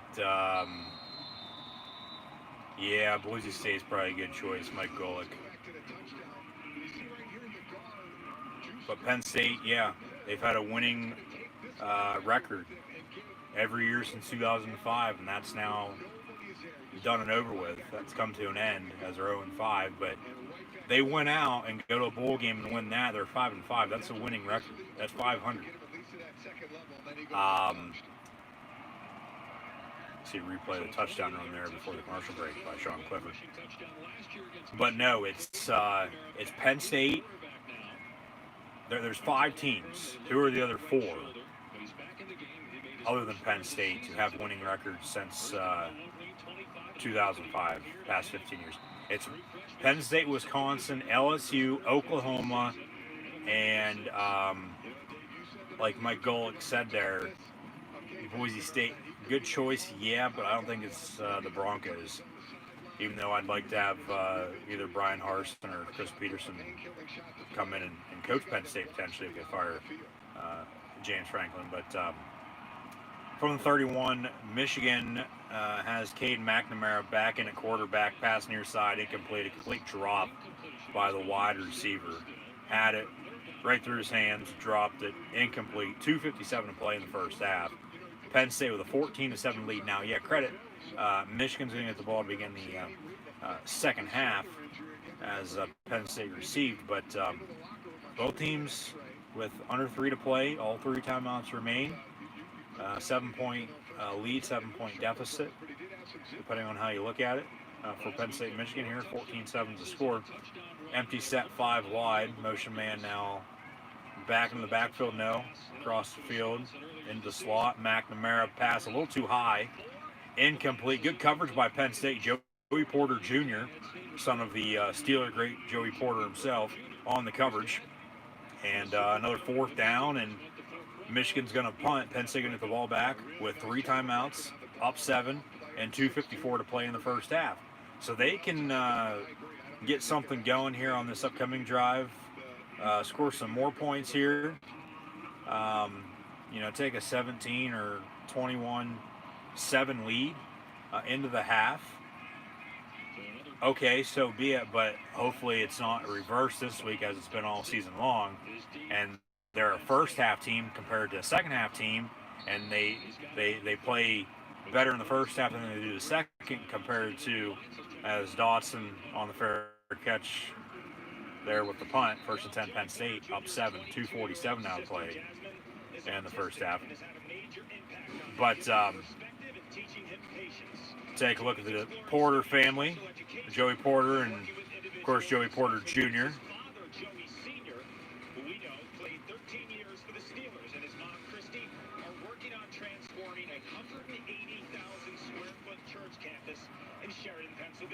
But hopefully they don't forget how to play in the second half.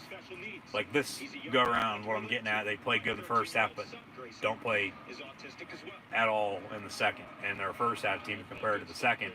And Michigan does second in the second half, comes back and beats them. So Lutz, 85, another target for him. He's had a few catches. But it's been Clifford to Parker Washington, and then Kevon Lee and Keziah Holmes toting the rock for the blue and white. Second down from the 33. 2:15 and counting to play in the first half.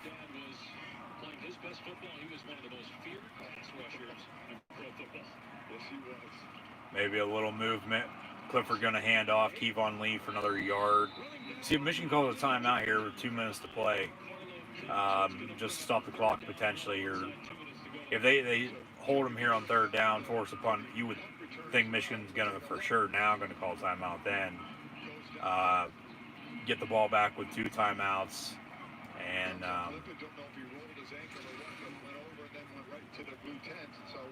try to get their own drive going to score before halftime.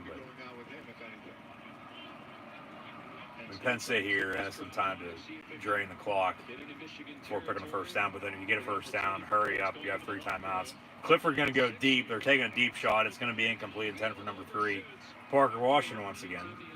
A little contact, good no call. So 4th down, Penn State to punt.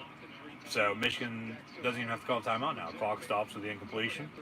They're going to get it back with 1:23 to play here. A little less than that after the punt. That's upcoming. But Michigan's going to get back down 7 with all 3 timeouts, potentially tie this game up, heading on into the half. And then they'll get the ball to begin the second half as well. So tides turning left and right. And the punt contest continues. Jordan Stout. And it's muffed. It's fumbled, and Penn State recovers at the 25-yard line. What a play that was. All right, so Penn State, first down and 10, 1:15 to play. All 3 timeouts, up 7. Now if you don't score any points, there's something seriously wrong. You need to capitalize off of this turnover. Yeah, muffed punt, and then right into the arms of the Penn State defender on the return. First and 10, Penn State now from the 25-yard line. So you have, for the most part, probably a good 10 plays to punch it in with 1:15 to play in the half and 3 timeouts, and you're already up 7. You don't get 7 here to go up 2 scores heading on into the halftime.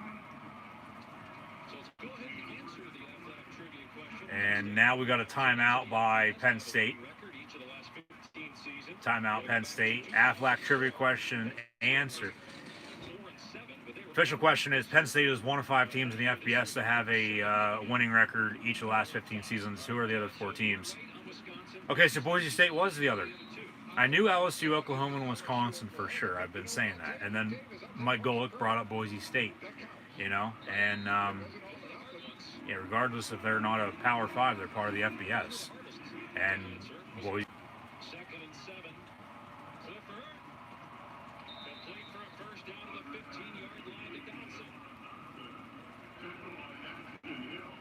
From the 24, second down for Penn State, and Clifford hits Jahan Dotson for the first time here today for a Penn State first down. First and 10 from the 15, 52 seconds and counting to play in the first half. 2 timeouts following the Penn State timeout there a minute ago. Sorry once again for any technical difficulties by any means with buffering, disconnect, and reconnect. We're back on that once again. But now another timeout by the blue and white. They're down to 1 with 46 seconds to play. So first and 10 from the 15, 46 seconds to play in the first half. up 7 with 1 timeout. They should be able to score. You don't score a touchdown here, it's going to be disappointing, especially coming off of the turnover off the muff punt. But if you have to settle for a field goal, take the points, go up 10, 17-7 at halftime. Already with a missed 49-yard field goal that you could already be up 17-7. You score here, whether it's a field goal or a touchdown, you're up 20, 24-7 at the half. And Michigan, has to mount a comeback in the second half to get back in it to potentially come back and win. So, 1st and 10, following another Penn State timeout from the 15-yard line. Parker Washington, the lone receiver out wide, out of the gun is Sean Clifford, number 14. 3 rushing touchdowns here today. And pass incomplete to Jahan Dotson. 3 total rushing touchdowns by both these teams, I should say. As both running backs have a touchdown apiece, and then Sean Clifford, Penn State's starting quarterback, also has a touchdown as well from almost 30 yards out. But Penn State's got to be more consistent, like I said at the start. You got to have a good running game, be more consistent, execute. They're in the red zone. Hopefully they can finish and put up 6. Clifford going to tuck and run. He's going to pick up a first down, it looks like, at the 5-yard line. So 36 seconds now as the clock stops. It'll start to wind again here as it does once they get everything set. So now 28 seconds to play in the first half. And they clock it. So 2nd down and goal from the 5. So they clock it. They give up the down, 2nd down and goal, 26 seconds and a timeout from the 5-yard line. You should be able to punch it in here. Should. That's a big should, though. So knock on wood. 3 wide. Penn State looking to throw a fade, top of your screen, back corner, incomplete. No flag intended for Jahan Dotson once again, and now a 3rd down and goal. And the spike might come back and hurt him here because even with a timeout that you're probably not going to use now, you're going to, if you score on this, okay, but if you don't, you're going to kick a field goal probably, I would think, take the points. You're going to give Michigan the ball back with some time, but they probably won't do anything heading on into halftime anyway. They'll get it back and take a knee unless they, of course, return the kick for a touchdown. But maybe run a bubble or Parker Washington near side, trips in a bunch with Keandre Lambert-Smith as well. Clifford out of the gun. Clifford looking to throw. He's going to step up and then throw it away. Back corner, incomplete. No one there. Kevon Lee a little bit behind the pass. Incomplete. 4th down and goal. Penn State going to have to settle for field goal. Try to go up 10 with 17 seconds to play here before halftime. But then, like I just said, you're going to give Michigan the ball back with some time and 3 timeouts. So the spike going to come back and hurt. They probably should just ran it off that play. I mean, because who knows? It might end up scoring. So here comes Jake Pinniger, the go-to kicker, stout from long distance. He missed the 49-yarder, of course, with the wind. But Michigan called timeout. Try to ice the kicker.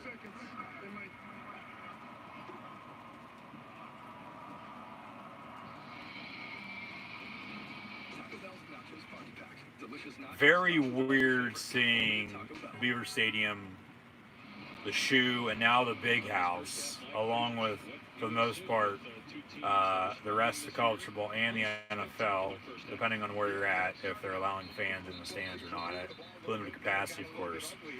Very weird seeing all these stadiums empty. Now, okay, there are cardboard cutouts, but not the same. Still not the same game day experience. So Penn State on for a chip shot field goal from the right hash, so he's got to hook it a little bit here. Jake Pinniger, kick up and good. Penn State now leads by 10, 17-7. And Michigan's going to get it back, though. 2 timeouts, 15 seconds to play here before halftime. But for the most part, as mentioned, they'll probably just take a knee And at half, it'll be Penn State 17, Michigan 7, and then the Wolverines will also get the ball to begin the second half. So we're going to take this ball game now into the second half. It looks like for the most part, and Penn State's just going to have to keep on rolling, keep on trucking.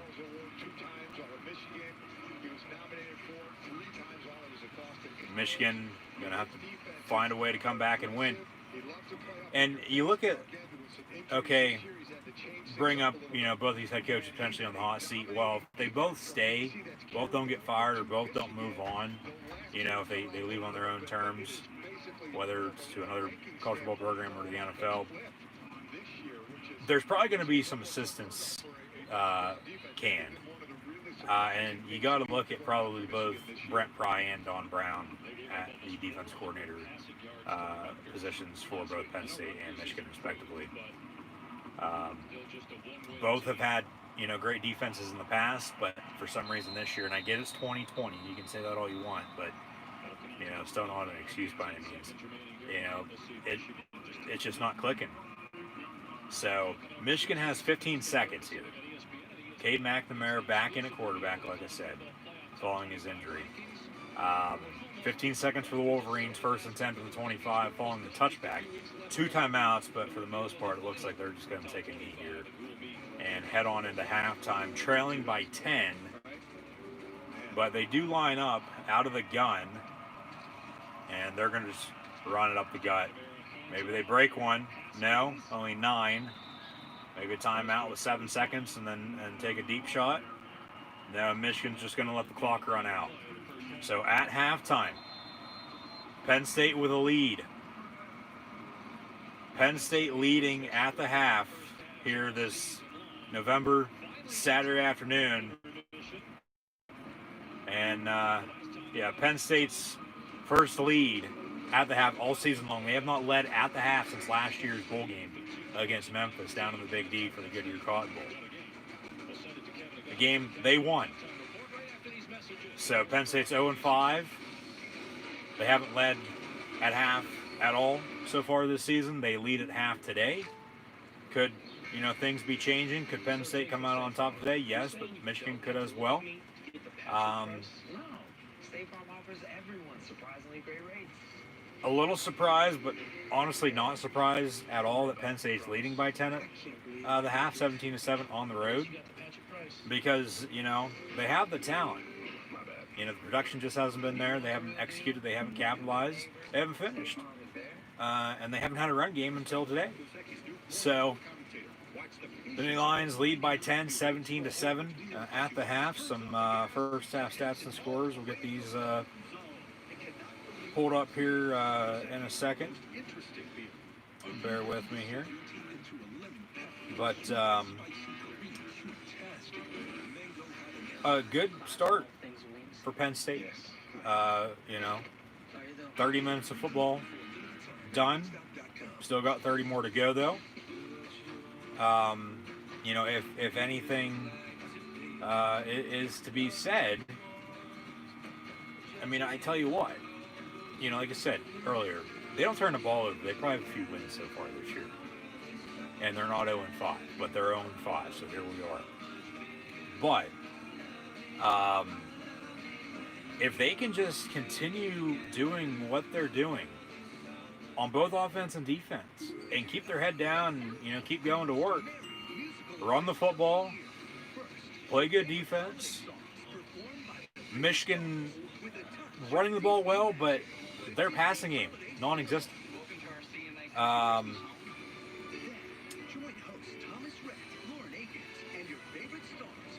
It's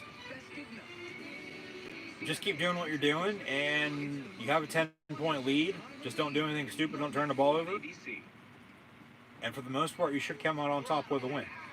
But at the half, because we still got 30 more minutes of football to be played, 60-minute ball game, not over until it's over. Sean Clifford is 11-20 for 110 yards passing. Doesn't have a passing touchdown nor an interception, but he does have a rushing touchdown. He has 3 carries for 40 yards and a score. And then Kevon Lee as he leads the ground game with Devin Ford not playing today. Did not travel due to a death in the family. Best wishes, thoughts and prayers once again. Kevon Lee, 12 carries for 54 yards and a score. And then Keziah Holmes also has 7 carries for 28 yards rushing. But, I mean, where the hell has this rushing attack been at all season? Like, if they were able to run the ball, and for the most part, every single game, and not turn it over, you know, they have a few wins. They honestly do. So, yeah, they're going to bring up Ohio State not playing once again, even at 4-0. Right now it's Ohio State Northwestern for the Big Ten title. But Ohio State didn't play Maryland. They're not playing Illinois today due to COVID. Yeah, Indiana, if Indiana wins today and then, you know, potentially wins out, or wins just one more game than Ohio State, I mean, it might come down to win percentage, but yeah, Ohio State has Michigan State and Michigan in the next 2 weeks. Even with Ohio State defeating Indiana, Indiana might play Northwestern in the Big Ten title game. Who would have thought that? Just because Ohio State is undefeated and ranked in the top 5, and they beat Indiana and they're the best team in the conference, but they don't play a few games because of cancellations. They might not make it, which isn't right by any means. I totally agree. You cannot be a 5-0 team, not having played that many games and still qualify for the playoffs. Yeah, it's not enough of a sample size. But yeah, it's gonna, like I said earlier, screw the Big Ten. If Ohio State doesn't, if they hopefully play the rest of their games, if they don't win out, they don't win the Big Ten, they're not in the playoffs. But even if they do, you know, win out and win the Big Ten, I mean, they still might not make it because of the cancellations, you know, depending on how the committee looks at it. But Indiana 7-3 over Maryland at the half, so low scoring in Bloomington. Yeah, Sean Clifford is 11 of 20 for 110 yards passing. Also has 3 carries for 40 yards rushing in the score. Kevon Lee, 12 carries for 54 yards and a touchdown as well. Keziah Holmes, 7-28. And then Parker Washington has been the go-to target for Sean Clifford this afternoon. He has 7 catches for 29 yards, or 79 yards, excuse me. As Isaac Lutz then also has 2 catches for 18 yards. Jahan Dotson only 1 of 9, and then Brent Strange 1 of 4. So yes, Parker Washington 7 catches for 79 yards receiving. And then Michigan stat-wise, Cade McNamara 5 of 8 for 31, and Joe Milton 1 of 3 for 21 in McNamara's injury absence, but then returning. Michigan has no passing attack. However, they do have 108 total rushing yards as a team. Hassan Haskins has 9 carries for 81 yards rushing, and then Evans 321.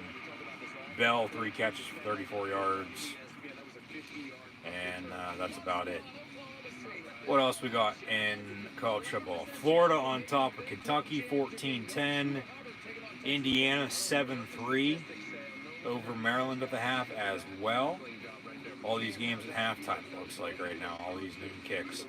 Well, it is, you know, a little after 1:30, so you do the math, 35 minutes a quarter about, plus commercial breaks. You know, yeah, it's going to be halftime. So 17-7 Penn State over Michigan at the half, 14-10 Florida over Kentucky at the half. Indiana leads Maryland 7-3 at halftime as well. Oklahoma State 21-17 as they host Texas Tech. That's also at halftime as well. In the MAC, we didn't have any action through the week this past week, but we're getting action on this Saturday. Western Michigan 20-17 over Northern Illinois. Ohio is putting it to Bowling Green 42-10. Buffalo 35-24 over Kent State. That's a shootout up in upstate Western New York. Ball State 17-3 over Toledo. East Carolina 45-7 over SMU. That's also at halftime. A battle in the Peach State, Georgia Southern and Georgia State 14-13. Syracuse 22-14 over NC State. That's honestly, other than Miami, Ohio, and Akron, that just began the second quarter. Redhawks lead the Zips 7-0. as does Missouri over Vanderbilt 21-0 at halftime. NC State Syracuse along with Buffalo Kent State. Those are the only games not at the half right now. Everything else with noon kicks are at halftime right now. Canceled games. We'll get into these because over the past 2 weeks we've seen a lot of postponements and cancellations. Ohio State, Illinois, Tulsa, Houston, Louisiana Tech, Florida International, UTEP and Rice, along with Minnesota and Wisconsin for Paul Bunyan's Axe, all postponed or canceled. Also Florida Atlantic and Middle Tennessee State, Cincinnati and Temple, San Jose State, Boise State. That was going to be a game. I was looking forward to watching that later. Not going to get it now. Canceled on the blue turf. Oklahoma, West Virginia later on tonight. Down in Morgantown on ABC. Not going to be played. Virginia and Florida State as well. But still to come. As, yes, for the glory, we are Penn State. The Lions lead the Michigan Wolverines on the road from the Big House, 17-7 at the half. We got Coastal Carolina and Texas State still to come today, along with Louisiana Lafayette and Louisiana Monroe, North Texas and the University of Texas San Antonio, South Alabama and Arkansas State, Iron Bowl from Tuscaloosa as Auburn will visit Crimson Tide without Nick Saban, as Nick Saban once again tested positive for COVID-19. This time around, though, has to sit out at least 10 days, has to isolate for a week and a half, will not coach this afternoon as he did this time last month after testing positive the first time before the Georgia contest in which the Crimson Tide rolled and beat the dog shit out of the Dogs. Pitt heads to Clemson. They have upset the Tigers on the road. 3:30 on ABC before. Can they do it again in 2020? It is 2020. We'll see later on tonight. We also got Northwestern and Michigan State, Troy, Appalachian State as well.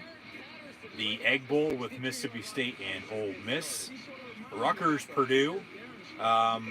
Northwestern, Michigan State, along with Rutgers, Purdue. Penn State fans, you want to see how those two teams, Penn State's next two opponents, are doing, how they'll play today.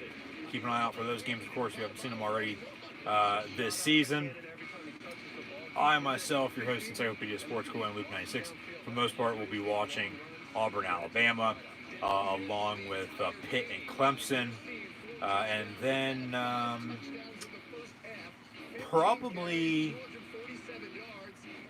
San Diego State's get Colorado after Colorado USC was canceled, and then San Diego State Fresno State was also canceled last night, so they're going to meet up in a non-conference showdown at 5 o'clock. That should be a good one.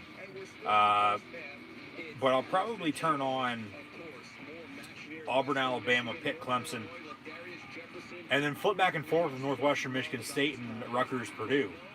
Even though I've seen both Michigan State and Rutgers this season, those are Penn State's next two opponents. But Rutgers next week, so one game at a time. Michigan State, Ohio State next week.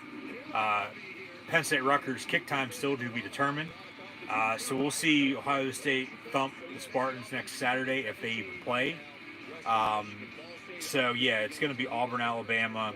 Saw how Northwestern's played. They're undefeated. They're going to be going to the Big Ten title game out of the West for the most part, unless Iowa or Wisconsin make a run behind them. We'll have Iowa, Wisconsin still to come later on, of course. Penn State men's basketball up at the half at home over in Happy Valley at the BJC over the VMI, Virginia Military Institute, 37-35 at the half.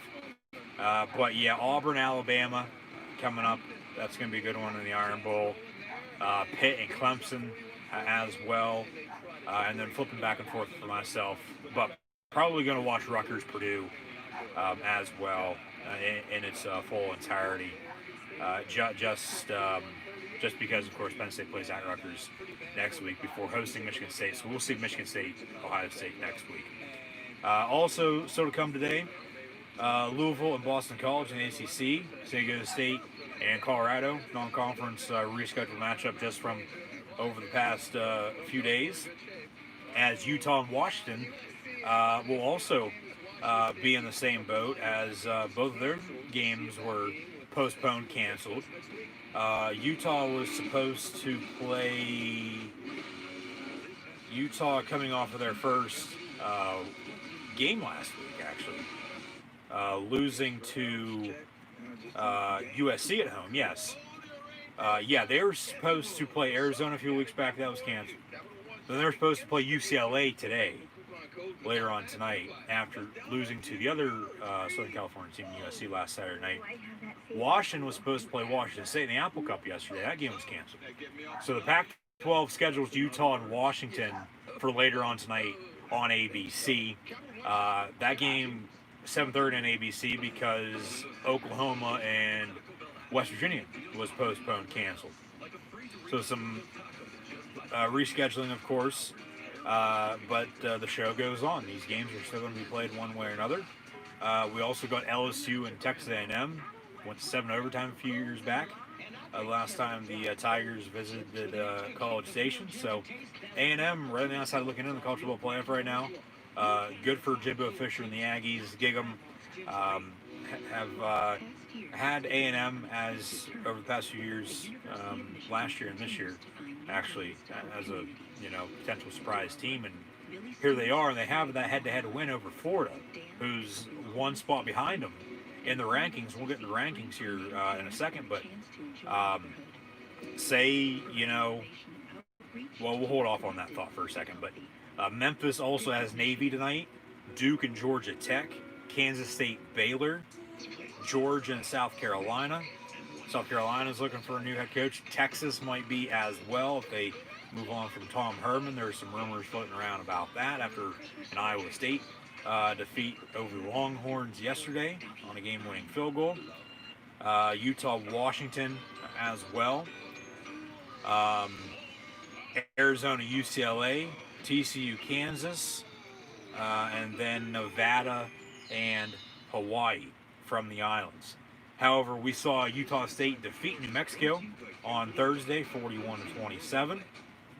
Yesterday on Black Friday, Iowa State 23-20 on the road down in Austin over Texas. Liberty with Hugh Freeze, who's going to be a hot commodity, defeated UMass 45-0. He could be a potential candidate for South Carolina, maybe even Texas, Michigan, Penn State, if these programs move on from their respective head coaches they currently have. But he did just sign an extension. Buyout, teams probably wouldn't be afraid of it. They'll help out Liberty in that regard on that end if, in fact, Hugh Freeze moves on and returns the SEC potentially where he once was at Ole Miss before being fired, stepping down, resigning due to some off-the-field issues with Stripgate. But Iowa also defeated Nebraska 26-20. Notre Dame looks like a really, really good, true, not a dark horse for the playoff as they're ranked second in the college football playoff right now, defeating Clemson. Clemson hasn't played since that loss almost a month ago now. But we're going to get a rematch with Clemson and Notre Dame in the ACC title game. So, one of those is going to make it. The other, outside looking in, and then there's going to be talk of expanding the playoff. If Notre Dame beats Clemson again, Notre Dame's in, Clemson's out. If Clemson wins and defeats Notre Dame, gets revenge from the early loss, Clemson's going to be in, and then Notre Dame's going to be outside looking in. But then Notre Dame could potentially get in too if they keep it close. If something else happens, with somebody else going down.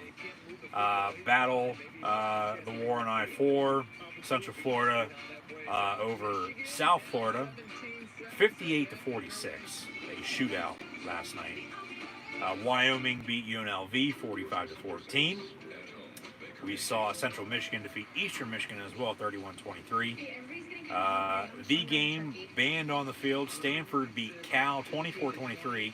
after a blocked, missed extra point that would have tied it and forced overtime. Got Western Kentucky Charlotte this upcoming Tuesday, so they say, of Week 13 still to come. But then last night, the Beavers of Oregon State, they sawed and defeated the Oregon Ducks by a final score of 41-38 in the Pac-12 after dark last night. So, see if any of these games, this 12 o'clock window, have entered the second half by any means. Yeah, okay, Florida, Kentucky just started their third quarter. Georgia Southern, Georgia State as well, along with Mizzou and Vandy. Vanderbilt having a woman's kicker due to some COVID issues, making history down in Music City on the road. So congratulations to Sarah Fuller. But everything else still at half. Everything else still at halftime, waiting to enter the third quarter. But you take a look at the college football playoff rankings right now. You got Alabama at 1, Notre Dame at 2, Clemson 3, Ohio State 4. And then A&M along with Florida 5 and 6, first two outside looking in. A&M ahead of the Gators with that head-to-head win on the game-time field goal earlier this year. Cincinnati, Northwestern, Georgia, and Miami then round out the top 10, followed by Oklahoma, Indiana, Iowa State. BYU dropped to 14, even with an undefeated record. So, as an independent, regardless if you're undefeated, not playing in a conference, as Notre Dame would be in the same boat, but this year they're playing in the ACC.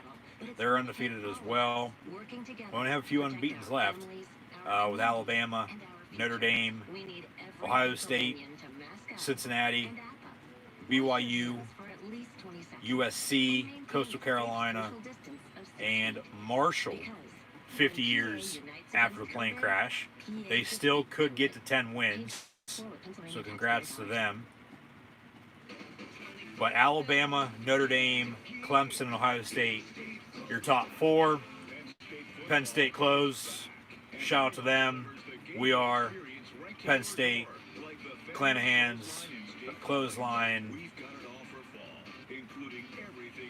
Happy Valley hasn't been that happy as of late with an 0-5 start, but a 10-point lead on the road at Michigan, 17-7 right now. So, for the most part, hopefully, Penn State can keep on trucking, like I said, and pick up the first win.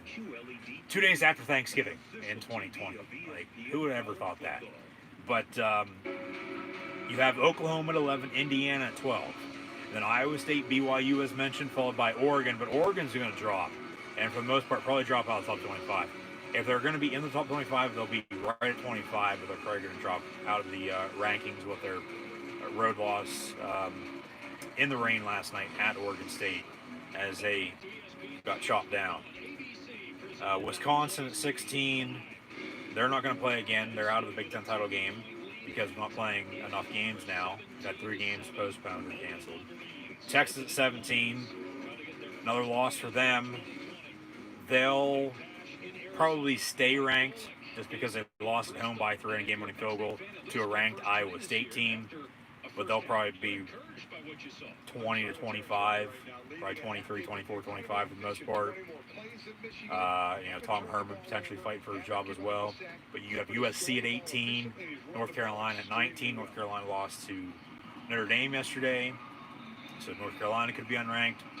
College game day is going to be going to Coastal Carolina for the most part. I think next week as Liberty will come to town.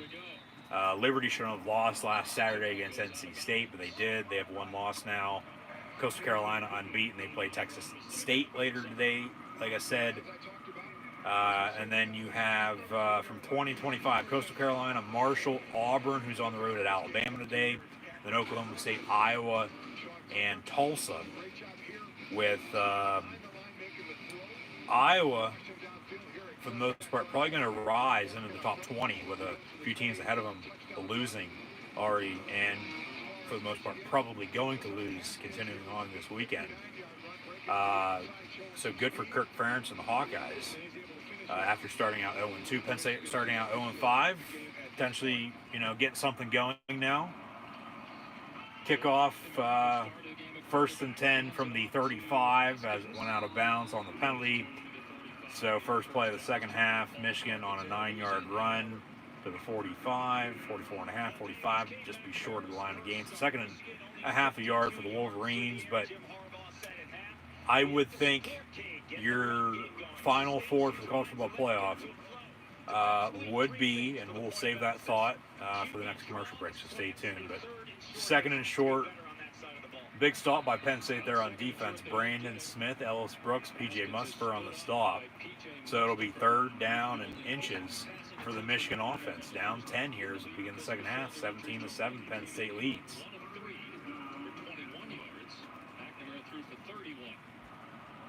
Yeah, Michigan has no passing game whatsoever. Penn State's been more balanced. They've been able to run the football, and Clifford's gone to Parker Wash in literally every single passing play. Out of the pistol, McNamara going to hand off, and Penn State with another hold. And they force them to a punt as they stuff Michigan on the run.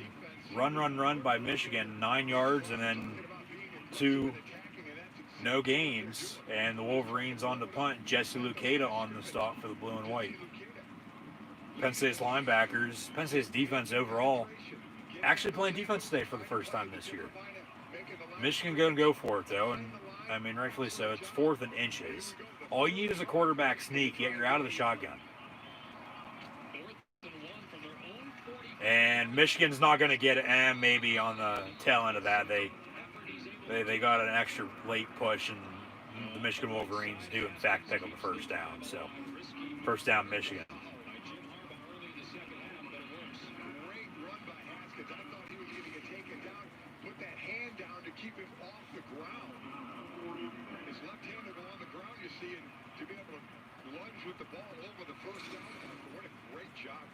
Trips now near side, 1st and 10, Michigan from the 46.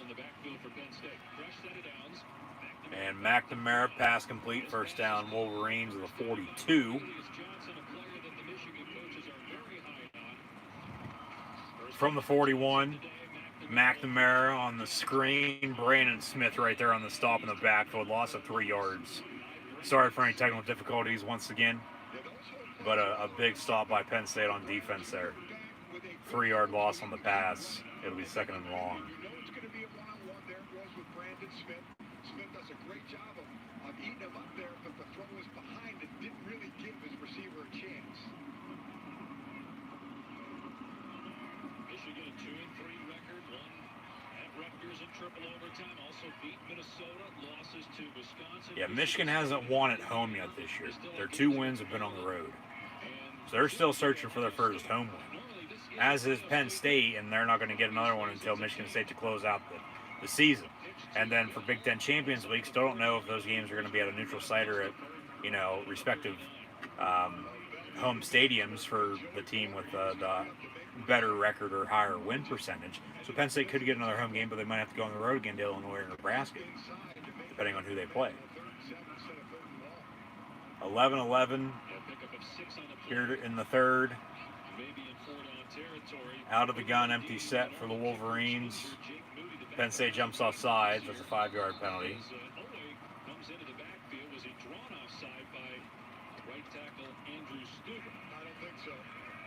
Offside on Penn State.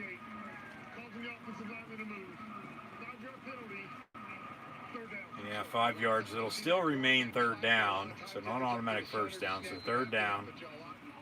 Clock's continuing to roll here, under 11 to play in the third as we just begin the second half. Just now tuning in.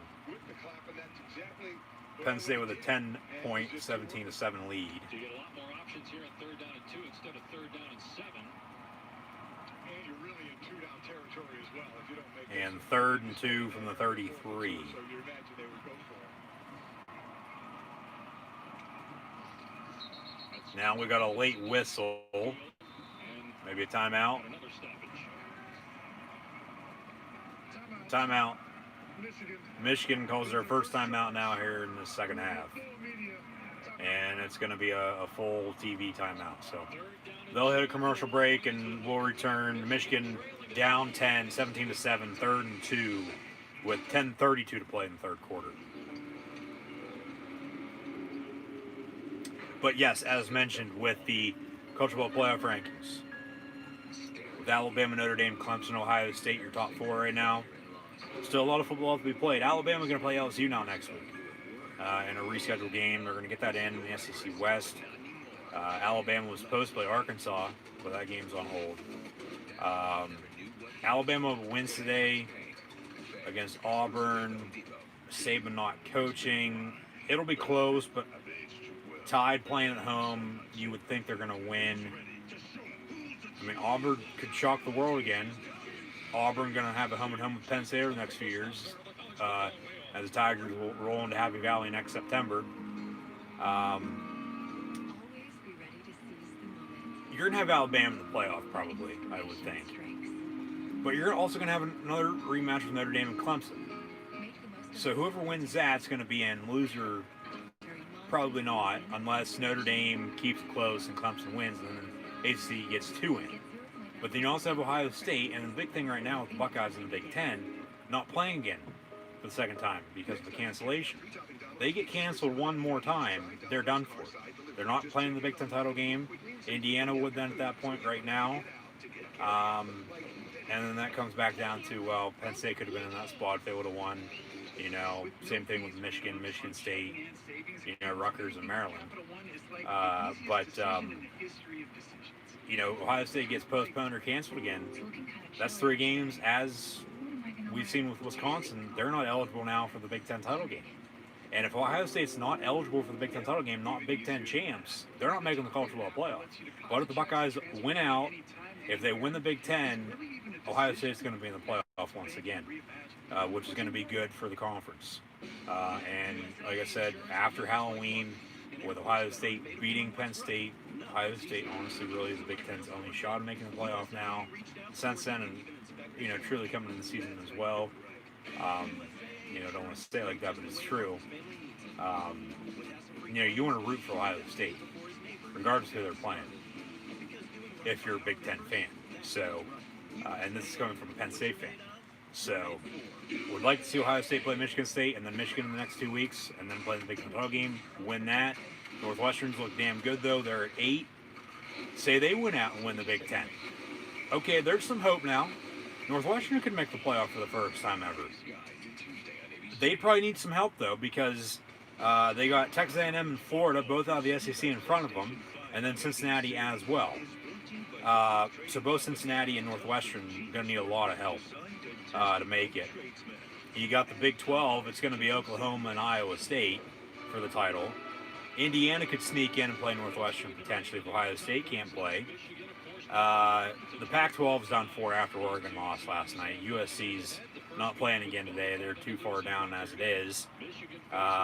You know, a non-Power 5 is not going to make it with Coastal Carolina or Marshall or even Tulsa. You know, Cincinnati's the best shot there. Even BYU, but we saw what the committee did. They dropped them to 14 after they were ranked in the top 10 to the top 25 of the AP poll at 9. So BYU's probably not going to make it, unfortunately, even with an undefeated record. Michigan does pick up a first down, so 1st and 10 from the 30. We'll get back to the rankings in a second. Out of the gun is Cade McNamara, motion man. Looking to throw. Far side has a man a little too far out of bounds, incomplete. Joey Porter Jr., number 9, on the coverage for Penn State.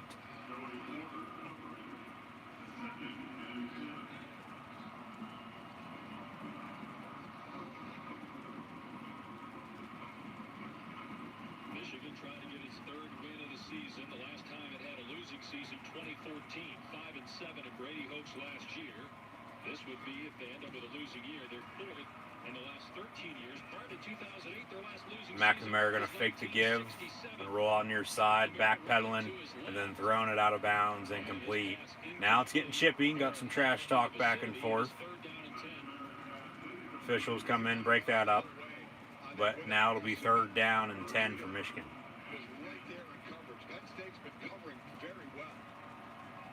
And I think Harbaugh's looking for Joe Milton on the sideline. McNamara not playing that well at quarterback today, as is Milton. Michigan doesn't have a passing game whatsoever. They're running the ball pretty well, but obviously not good enough to put up more than the 7 points that they have, because they can't throw. You got to be balanced. And a halfback screen, far side out of the backfield. Big tackle by Antonio Shelton coming in late, pushing him out of bounds. Pickup of 8 yards, but Michigan's still going to be short of the line to gain. It'll be 4th down and 2. And Michigan's going to bring on the field goal unit for 3 to make it a 7-point ball game with 9.5 to play in the 3rd quarter. And this is, of course, the right call. Quinn Nordine going to shank another one. Actually, it's not even Quinn Nordine kicking for the Wolverines today. What the hell? The former Penn State commit doesn't want to kick against the team he didn't decide to go play for. Moody must be in a good mood. Kick up and good. And Michigan now only trails by 7. It's 17-10 as they settle for 3. Penn State 17-10 on the road against the Michigan Wolverines, and get the ball back with 9.5 to play in the 3rd quarter. Once again, thanks for tuning in and watching. Be sure to like, follow, and subscribe on social media. Hit that thumbs up button. Share as well. Hashtag college football. Hashtag Penn State. Hashtag Michigan. Chat questions and comments. Super chats, super stickers. Always greatly appreciated as well. But going back to the playoff rankings, some teams are going to need some help. Even if Oklahoma and Iowa State win out, they both have 2 losses. They're going to meet in the Big 10 title, or Big 12 title game, excuse me. Right now it's Ohio State Northwestern for the Big 10, but it could be Indiana Northwestern potentially if Ohio State has another cancellation. Wisconsin, Iowa are also ranked. Not going to get to the title game probably. Iowa State with that head-to-head win over Oklahoma back earlier this year. Both the 2 losses, who knows, both could lose before they meet against one another again for the Big 12 championship. So the Big 12, along with the Pac-12, I don't think going to make it. The Big 10 could get a team in with Ohio State, of course, if they win out. They don't have any more cancellations, win the conference, make the playoff.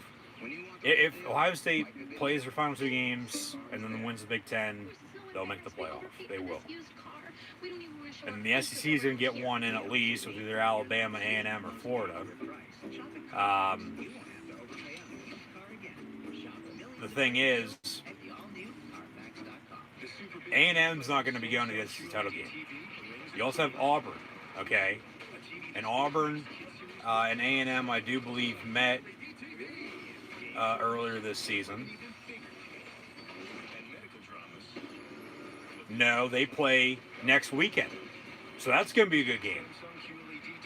All right. If Auburn wins today, along with Texas A&M, drops Alabama, Florida jumps if they beat Kentucky.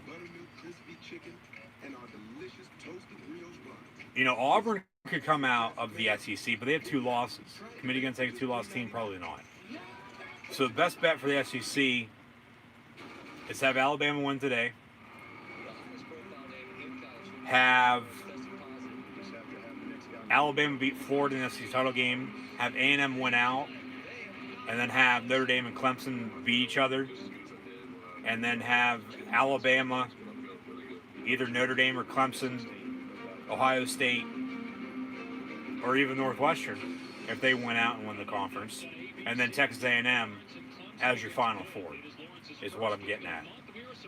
Because Miami is not going to get in. They lost to Clemson. But the ACC, it's the top 2 teams by win percentage, not division this year. So you have Notre Dame and Clemson going to meet in a rematch. So yeah, your Final Four is probably going to be Alabama, Clemson or Notre Dame, Ohio State or Northwestern, and then Texas A&M or Florida. Because there's still a lot of football to be played over the next month. So I'll leave it at that, but I would think right now as Michigan kicks off and it's down in the end zone for a touchback, first and 10, Penn State from the 25, up 7, 17-10. You gotta continue to play. You gotta continue to play football. It's going to be, I think right now, Alabama. I think Clemson's going to find a way to beat Notre Dame in a rematch with Trevor Lawrence because he didn't play the first time on the road. And then, for the most part, Ohio State. And then A&M's just going to be sitting there because they already lost to Alabama. And then if Alabama beats Florida in the SEC title game, Florida's going to have 2 losses, one to A&M already and then one to Alabama. You know, and A&M just wins out and sneaks in. And then depending on how the rankings are, we could get Alabama, A&M 1-4, you know, Clemson, Ohio State. And if you can get that stop down, really kind of keep the momentum going to your side after your offense just went down the field and got free.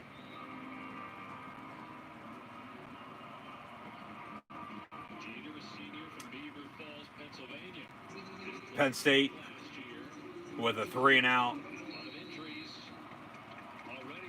Actually, from the 25 still. Play away from that. 2 plays away from that. Excuse me. 2nd and 10. Getting a little too far ahead of myself. Parker Washington again for 14 yards from 14. Sean Clifford for a Penn State first down. The drive continues. No.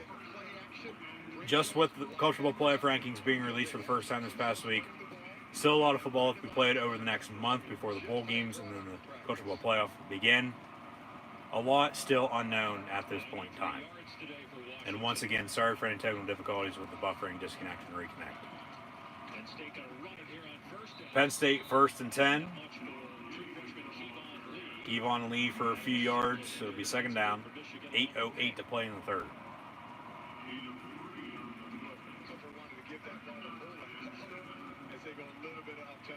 We got Florida now up on Kentucky 24-10. Indiana with a safety leading Maryland 9-3. Oklahoma State 21-17 over Texas Tech. Northern Illinois 24-20. Ohio 45-10. Buffalo 35-24. East Carolina blowing out SMU 45-7. And then for the most part, yeah, just this game with Penn State, Michigan, and Maryland, Indiana, the close ones. And then some good mid-afternoon and late games still to come. Penn State 3 of 8 on 3rd down. From the 45, 3rd down for Penn State. Trips near side. Clifford going to step up and then go down on a sack back at 38-yard line. Can't take a sack. Cannot take a sack.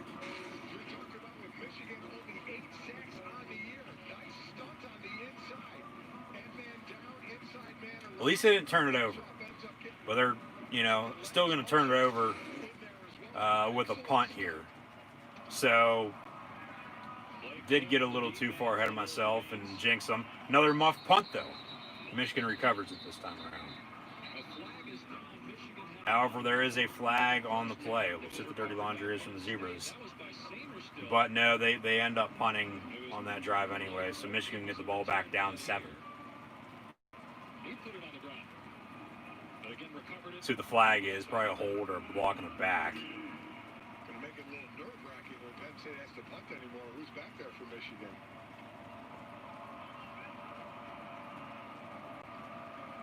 We're going to have a holding call. And McNamara, when we saw him come back in after the injuries, we haven't seen really any ill effects at all.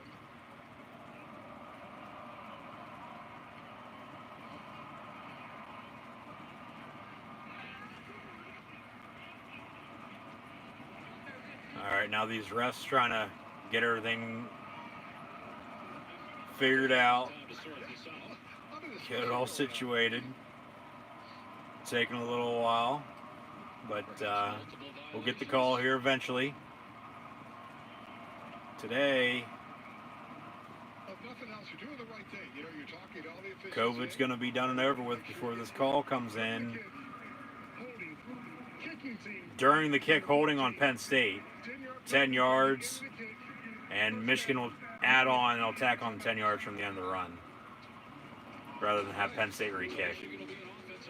So 1st and 10, Wolverines down 17-10. The final score of the 06 game in which Michigan won with 6:29 to play in the third quarter, and they're going to have some good starting field position here to potentially tie this ball game up before the end of the third quarter, taking it into the fourth. And who knows what the hell's going to happen then. But Penn State 17-10 on the road against Michigan.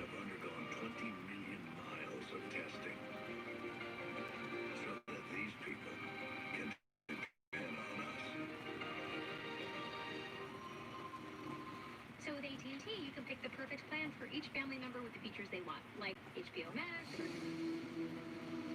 What was that? Happens every time I say HBO Max. HBO Max.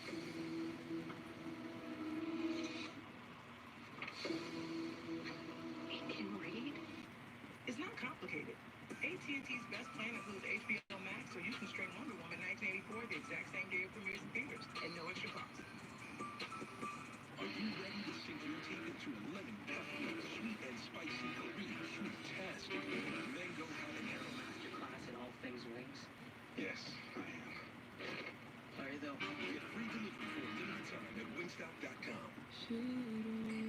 Acquaintance be forgotten, never brought to mind. Should acquaintance be forgotten, darling time. We'll take a cup of kindness yet for all time.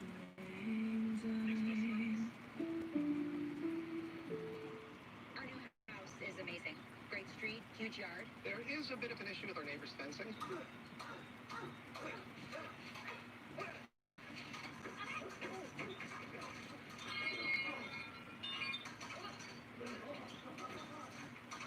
At least Geico makes bundling our home and car insurance easy. Which helps us save even more. Hey, Sarah, hey, Peter. Shit, no. For bundling made easy, go to geico.com. It's been a little different lately. Ever since they got Dash Pass, they're ordering in more. Honestly, it's saving me from burnout.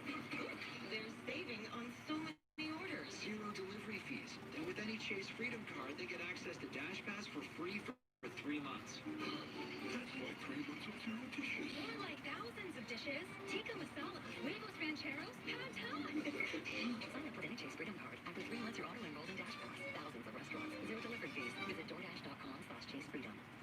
Jenna, will you marry me? Yes, I'm engaged. You wouldn't wait for the ring to be paid off, so why wait for car repairs? Get the repairs you need at Meineke with our Fix It Now and Pay Over Time financing. Meineke, doing car care right. Select, win, bid, all. Millionaire Sunday on ABC. So Kate McNamara from Reno, Nevada, making his first start for Michigan. His dad, Gary, played baseball in college at Fresno State. McNamara, two-time player of the year in the state of Nevada, originally committed to Notre Dame. Came into the game last week, down 17-0 to Rutgers in relief of Joe Milton. 4 touchdown passes and a touchdown run. You see his numbers today, 9 of 14 passing. Injured his shoulder in the first half.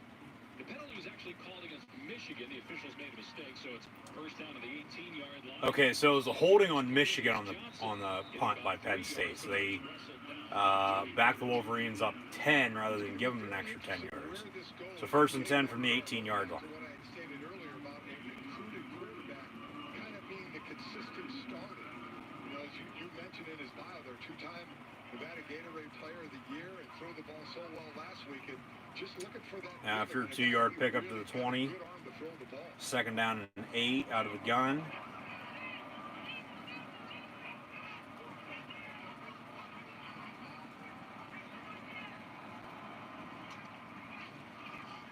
McNamara at Cade McNamara going to hand off once again for 3 yards. Be third down and about 5. See, both teams still trying to incorporate that run because they know it can help the pass. But here, certainly the passing situation. We've seen a few passes downfield, mostly on the Penn State side. Haven't seen Michigan really take it many shots down the field at this point. They're just 3 of 9 on third down. Empty set. That's Evans leaving the Maybe a bit of a false start. Cade McNamara pass near side, incomplete. And Michigan with a quick 3 and out. Wolverines on the punt once again. 5:05 to play in the third here. Penn State going to get the ball back. Up 7, 17-10. Low average score. Back and forth, but it's been a punt contest. It's been some good defensive play here this afternoon. Jahan Dodson back deep to receive this punt. Man, would a punt return for a touchdown or a kickoff return for a touchdown be nice right about now? He's going to fair catch it once again to the 30. Penn State's fair caught 95% of the kicks this season. Well, Dave, it started at a red light in Cleveland in 2018. Adam Shipley told me he saw youth kids asking for donations to fund their program. So first and 10, Penn State. He needed to do something ASAP. As a result, he founded TUF, the Uniform Funding Foundation. With the help of teammates and others, TUF has raised over $150,000 to date and have outfitted 28 youth football and girls basketball teams with even much bigger things to come. Adam told me the best part of it all, seeing the boys and girls' faces on uniform drop-off day. Former walk-on getting a lot more playing time with the injury to Cameron McGrone for Michigan. First and 10 from the 32. Penn State looking to throw. It's complete. Isaac Lutz for a first down. He's emerged as the number 2 behind Parker Washington today. Dodson only has 1 catch. Dodson's been non-existent.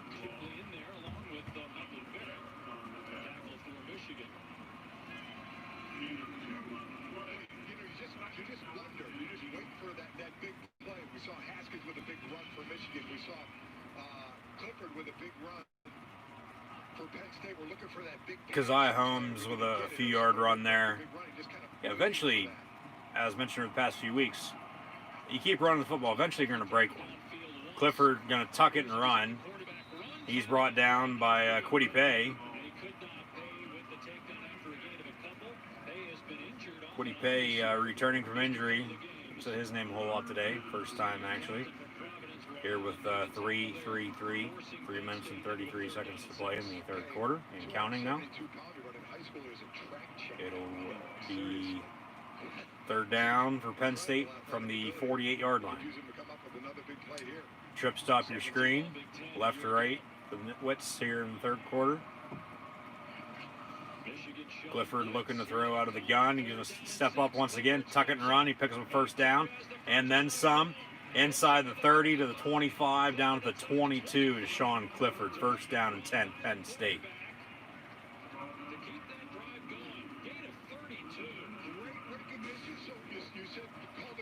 Finally able to run the damn ball. Thank you. You got it.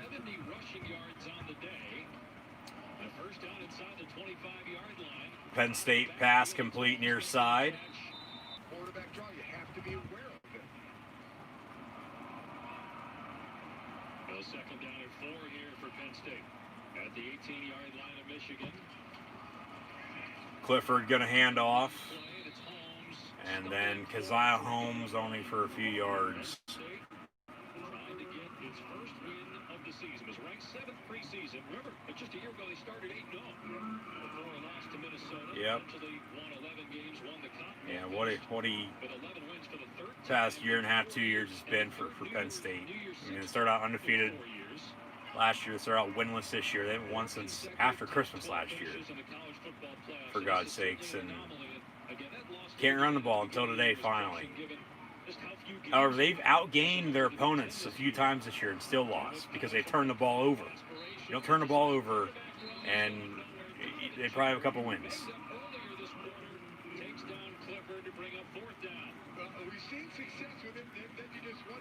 Fourth down for Penn State.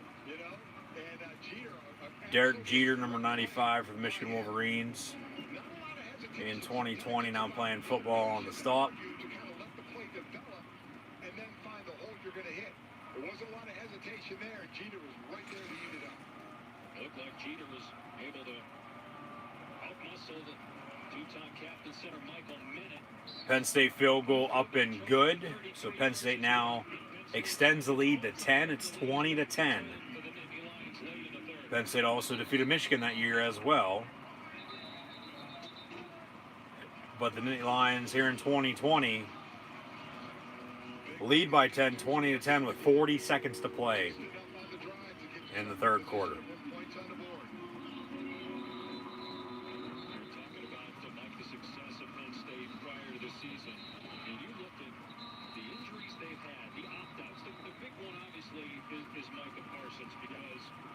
He's one of the best players in the country on either side of the ball. That was big. Just talking to the coaches on both sides. The starting and the stopping, not being sure if you're going to play football, and if you do, when, whether it's the spring or the fall, not having meetings together. Yeah, Penn State, honestly, right now, starting out 0-5, probably would have wished that they would be playing in the spring rather than, playing here in the fall. But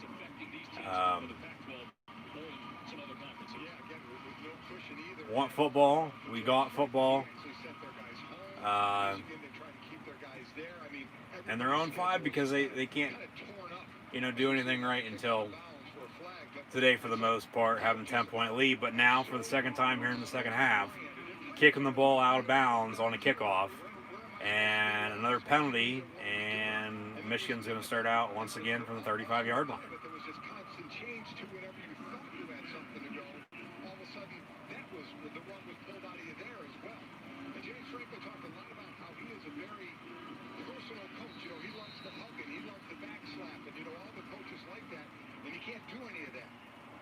When you're Friday before a game meeting, team meeting is on Zoom, you kind of lose the personal connection. First and 10 Wolverines from 35 after the kick out of bounds. Michigan incomplete near side. It would have been a pickup of 6 to the 41, but incomplete, short hopped. The second down and 10. We got another update with Kentucky and Florida in the SEC East. Now, if Florida wins out and wins the SEC,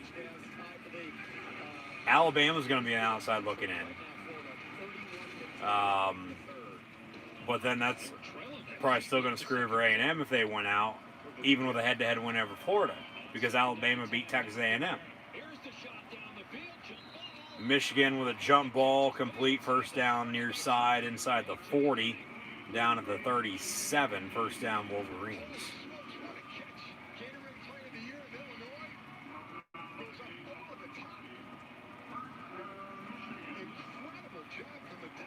Daquan Hardy on the coverage for Penn State.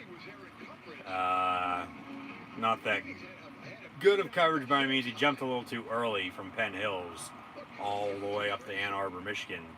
But Michigan with a big first down pickup. Cade McNamara looking to throw again. Gets hit as he gets rid of it. Almost picked off by Brisker, as it was intended to Hassan Haskins. But incomplete, and now at the end of the third quarter already. It seems like this game's blowing by. It'll be a race to the finish.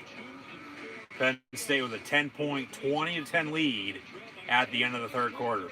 15 more minutes.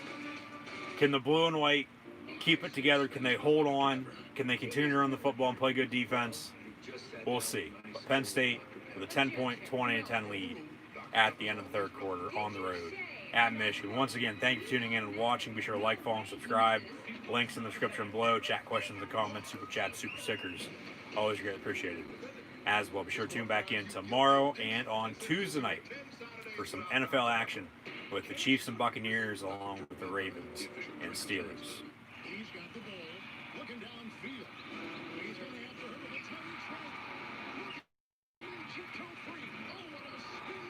His tail will not be denied as Harvey meets Vic. Campbell's chunky soup that eats like a meal.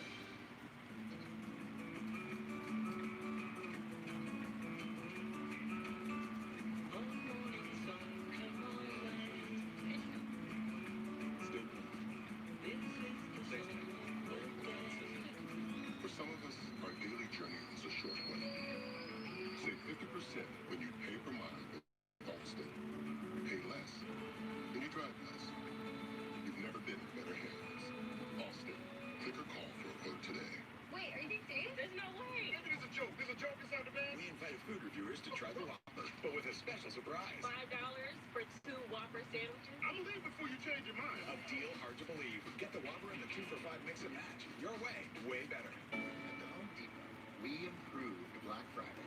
Now you get Black Friday prices through December. Plus faster ways to search and find what you need. The flexibility to shop whenever and wherever you want. Pickup options, designs keeping spirits up and stress down. And the ease of having the holiday cheer we all need this year delivered to you. Holiday shopping improved. With the Home Depot, our doers get more done. This year we decided to host for the holidays. It was a tight squeeze. Turns out to cook a whole dinner, you need a whole kitchen. Now with Rocket Mortgage looking at loan options for our next kitchen was easy. I'm just gonna ignore that. I think her family really enjoyed it. When you're ready for a home that's fit for the holidays and your budget.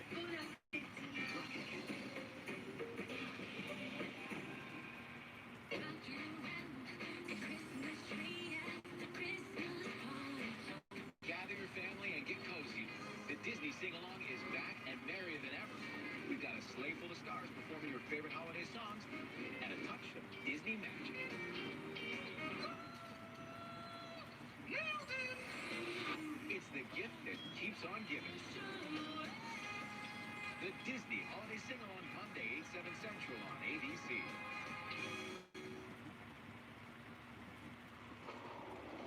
As you can see, through the years we've done a lot of changing and growing. But our business, Elmar Tires and Lighting the Market, has grown to become a full-service garage with 5 locations.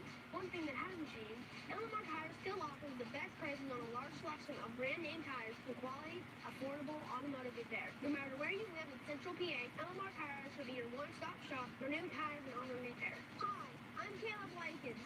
Come and visit any of our Elmar Tire locations for a quote. Or call and visit us online.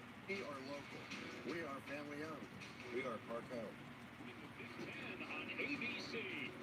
Ann Arbor, Michigan, an empty big house, which normally seats over 107,000 more than any other stadium in college football.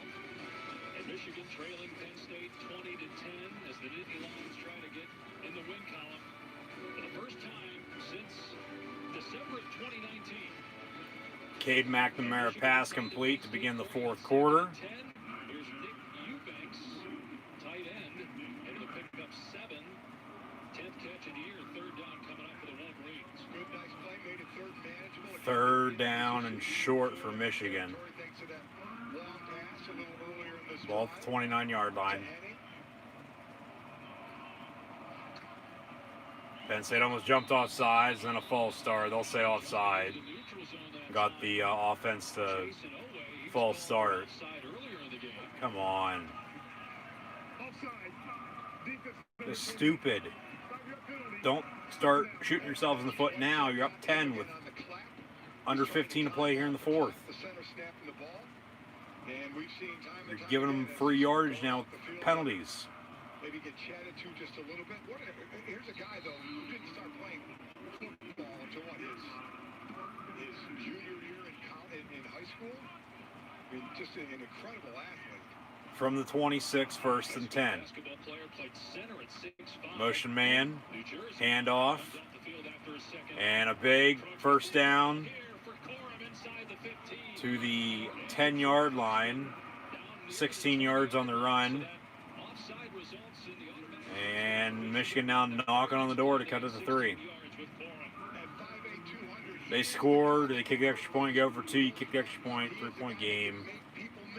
because you go for 2, you don't get it, you're down 4, but you get it, you're only down 2, and then a field goal is going to win it rather than tie it. But no, you score here, 1st and 10 from the 11. They're going to have 8 shots to punch it in here out of the pistol. You score, you just kick the extra point to get down 3.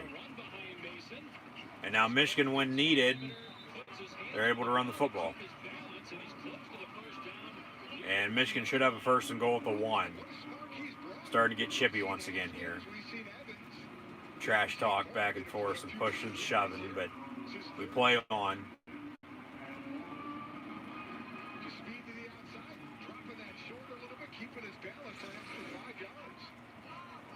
So 2nd down and 1 from the 2. Okay, short, 2nd and 1 from the 2. Needing the 1, fullback in motion. Handoff, touchdown, Michigan. Hassan Haskins for the 2nd time this afternoon with another rushing touchdown from the goal line. 2 touchdowns and a field goal is Michigan 16 points, pending this upcoming extra point to make it a 3-point ball game, down by 3. Penn State going to get the ball back. Got to do something on offense. Can't just get a lead and hope to hold on to it. You got to keep going until the ball game is over. You got to keep running the ball, open up the pass, play good defense, but just give them another rushing touchdown. It's been a rushing game. It's been, I believe 4 rushing touchdowns now, 2 by each team, if I'm not mistaken, and then some field goals.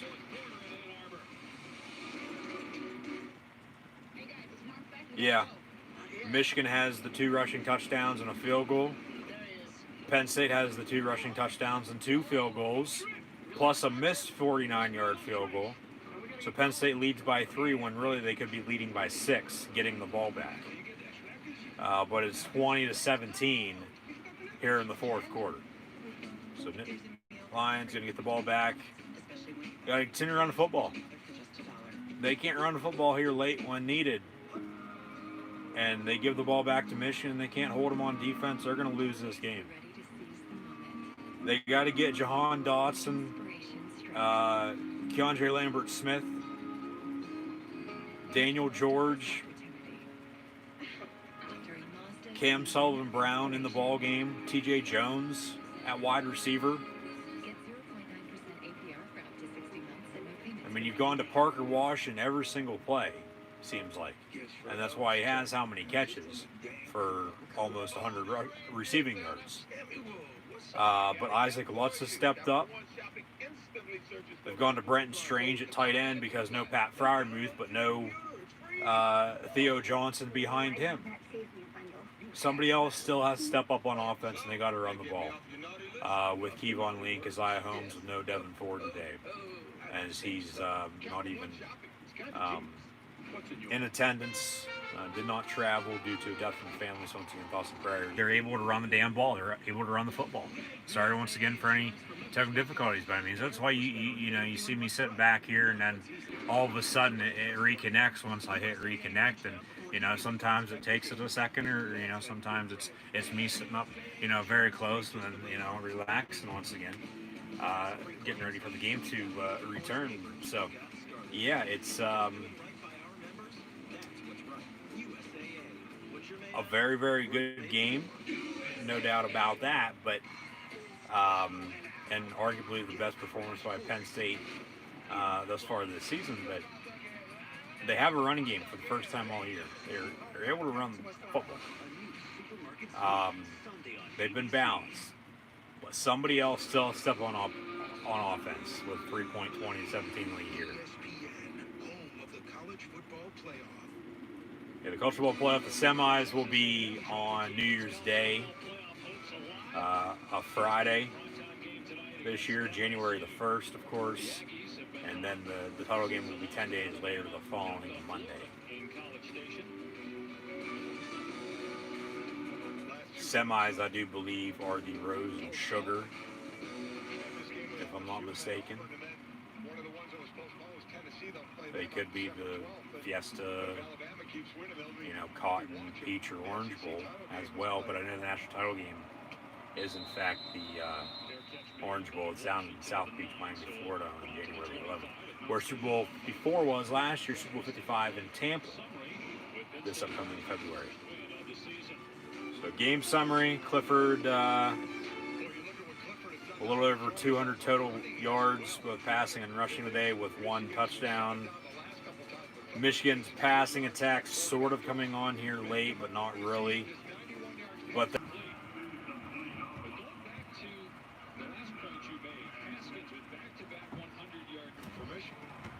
especially when you have an inexperienced quarterback in Cade McNamara. Even Joe Milton's inexperienced. Penn State with an incompletion, 2nd and 10 from the 25. Handoff to Kevon Lee. And Penn State's going to have a 3rd down. Got to pick up 1st down here. You can't give the ball back to Michigan up 3 with 12:42 to play. Regardless, if you have 3 timeouts and they only have 2, a touchdown's going to give them the lead. But yeah, we've had 4 rushing touchdowns and 3 total field goals. Slant complete, 1st down Penn State at the 45-yard line. There's Jahan Dotson for you, 1st down in Lions.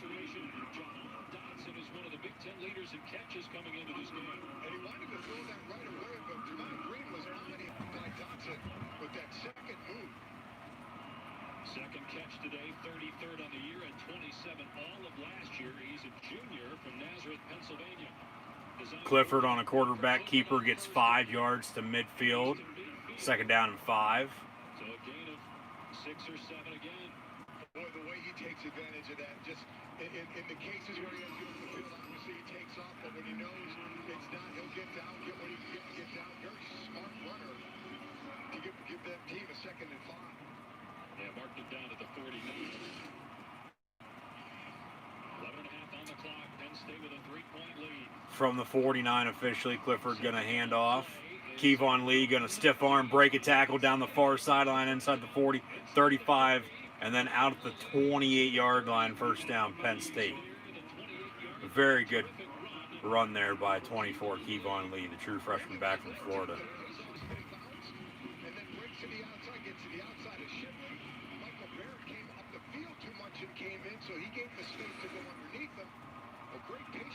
From the 27 officially, 1st and 10 Penn State, continue to run this football. Another handoff to Kevon Lee. He's going to get pushed out of bounds after a pick up about 3, maybe 4 yards if he's lucky. 2nd down.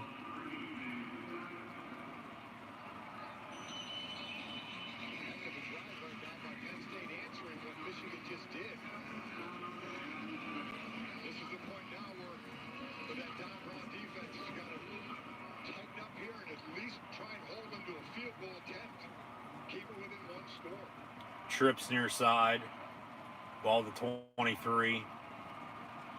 Lee motions from the right to the left of Clifford out of the gun. Another handoff to Kevon Lee. Breaks another tackle and picks another Penn State 1st down inside the 20 down at the 15-yard. They're right there. They're there to make the play, and they're not making the play. So kudos to the offense and the running back to make something happen. But Kevon Lee on 2nd and short. Bus one up the gut, breaks a tackle, gets to the 15-yard line for another Penn State 1st down. Once again, sorry for any technical difficulties this afternoon. Buffering, disconnect, reconnect. Another handoff. And as more chat questions and comments roll through, thank you for those. I'll get to them in a second. Clifford hands off to Keziah Holmes this time, as it's been Kevon Lee's drive. But now Keziah Holmes back in the ball game. He gets a carry there for a few yards as well. Clifford going to stay in the shotgun from the 12-yard line. He's going to throw, slant over the middle, batted down, incomplete, intended for Parker Washington at the 5-yard line.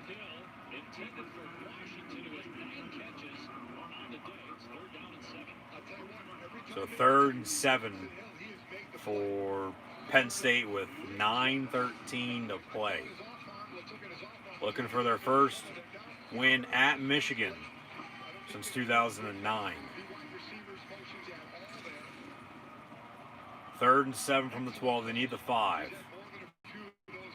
Work the sticks. I mean, they just did. It was batted down, but trips near side. Go to somebody I haven't said their name all day.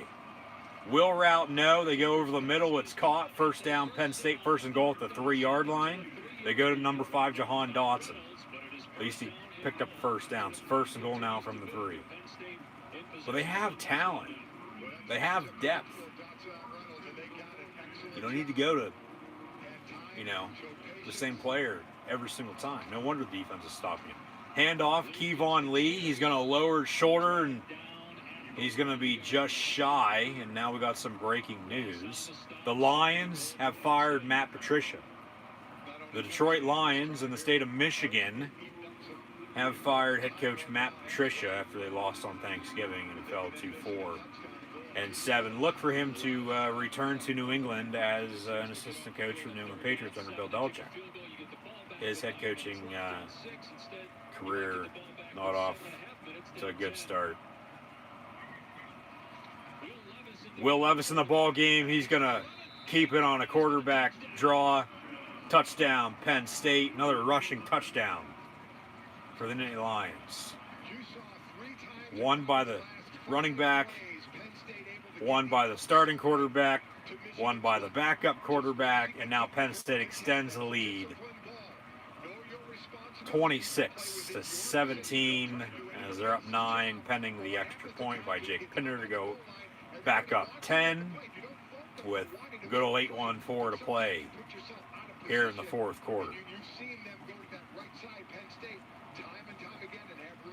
Finally able to run the football today, and for the most part, right now it's going to lead to Penn State win their first of the season. Still some time left though. Penn State now leads 27-17. Might have got away with a hold there, but Levis on a quarterback draw gets in the end zone for a touchdown. 27-17, Penn State.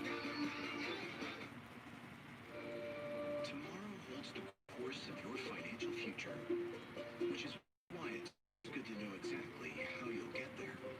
For more than 150 years, generations have trusted the strength and stability of Pacific Life to protect their tomorrows. Because protecting those you care about with life insurance and retirement solutions is a winning game plan. Ask a financial professional about Pacific Life.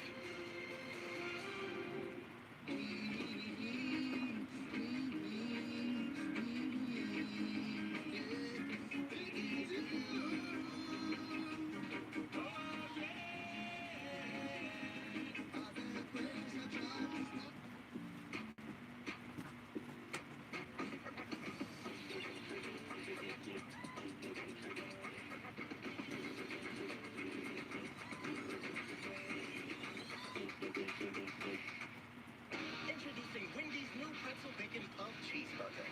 Nothing will distract you from the pretzel bun and beer cheese. Not even all the comments or the pics you posted of your pretzel bacon pub cheeseburger. Download the app to order ahead and get Wendy's rewards.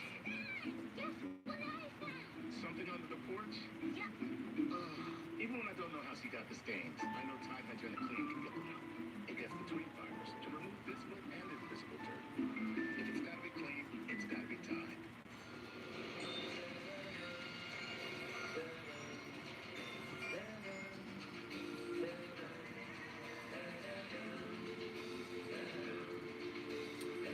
Congrats to Penn State men's basketball. They get in the win column.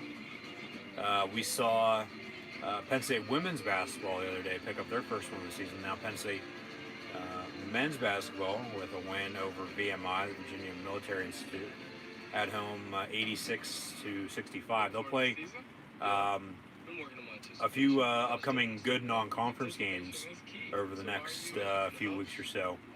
But Pat Chambers, of course, no longer the head coach. They have an interim current assistant that, depending on how the season goes, could become the next head coach. But for the most part, I think Penn State will, turn to a coaching search for men's basketball to, bring in somebody from the outside. And who knows, the same thing could go for football. If, James Franklin moves on or James Franklin gets fired by Penn State in football. But Penn State right now up 10, 27-17 at Michigan.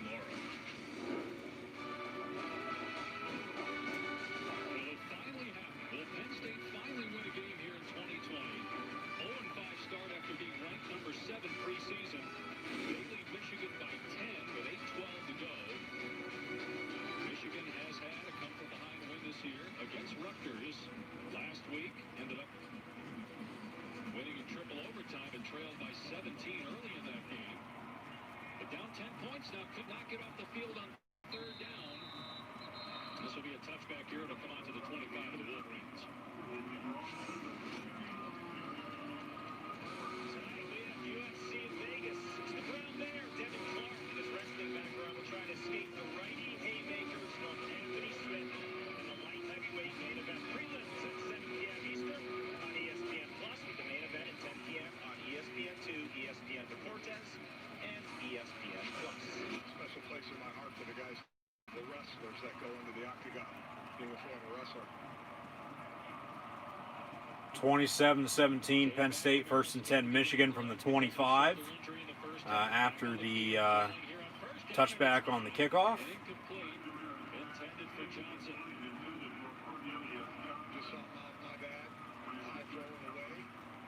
We really don't know what effect the shoulder injury, for those that didn't see, he hurt his shoulder, got landed on, he went into And yes, once again, breaking news, the Detroit Lions have fired Matt Patricia. So now the Houston Texans and Detroit Lions, along with the Atlanta Falcons, are going to be searching for new head football coaches next year. And two of those three, with O'Brien and Patricia, are former Patriot assistants. We also got Mike Tyson and Roy Jones Jr. later on tonight from LA in the boxing world. So both coming out of retirement. Iron Mike Tyson going to go for the knockout. Got a false start by Michigan. The 5-yard false start. He's been playing injured as well, so it's not like you've got a quarterback you can go They'll replay the down. Or they say offside again. Jesus Christ. That's 3 offsides. Yeah, the other end, it was Jason Otway who had done it twice on the left side. Now, Tony does it on the right side. Just 3 times today, Penn State has jumped off sides. Still 3rd down from the 30-yard line. almost got him again. Yeah, Michigan with a good hard count. They're just drawing Penn State off sides this whole entire game now. 8:05 to play. from the Michigan 30. McNamara going to hand off, 5-yard run out past the 40 for a first down. And pick up a 14, first down and 10. Michigan.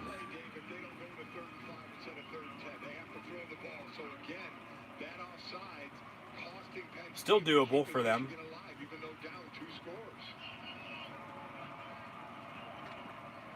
They're going to need a jet airliner or a 747 though to play to come back and win this ball game. Wolverines had to burn a timeout earlier in the half. They'd love to have that one back, down 2 scores, 7.5 on the clock. Penn State brings 4 on the pressure. They get to McNamara as he was hit as he got rid of it. Yeah, so incomplete. Yeah, Shaka Tony from the blind side, and that one looked like he got a piece of McNamara's arm. Yep. Quick rush from the outside. Let's see if he catches the piece of his arm. It'll be on your left side. Oh, yeah, definitely.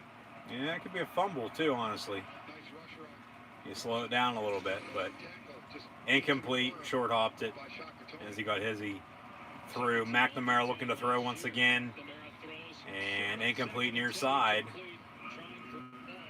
And Jaquan Brisker on the coverage for Penn State. 3rd down.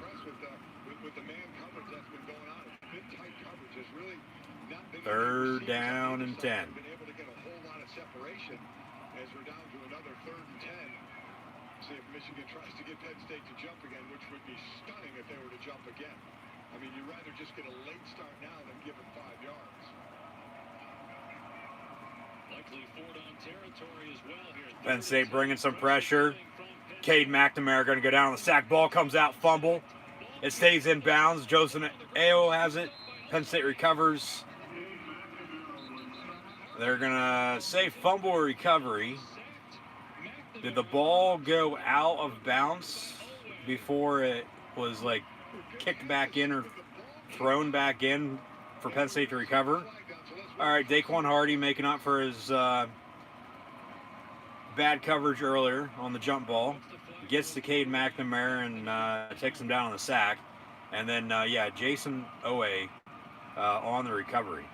We're going to take a look at it. It'd be 4th down Michigan. Penn State would get the ball back on a punt regardless unless they go for it. But Penn State, if it's a fumble recovery, they're going to have very, very good starting field position to potentially seal the deal here, close this out already up 10, scoring again, doubling what Michigan has at 17-34. So, I mean, with 7 minutes, that's a fumble.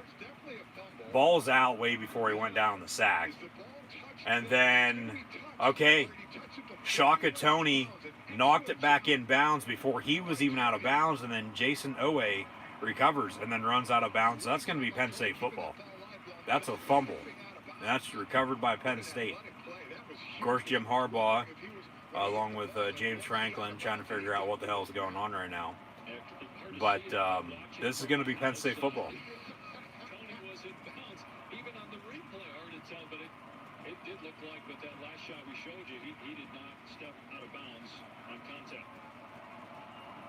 Seen a couple of long discussions with the referees today. Yeah, these zebras taking a little too long.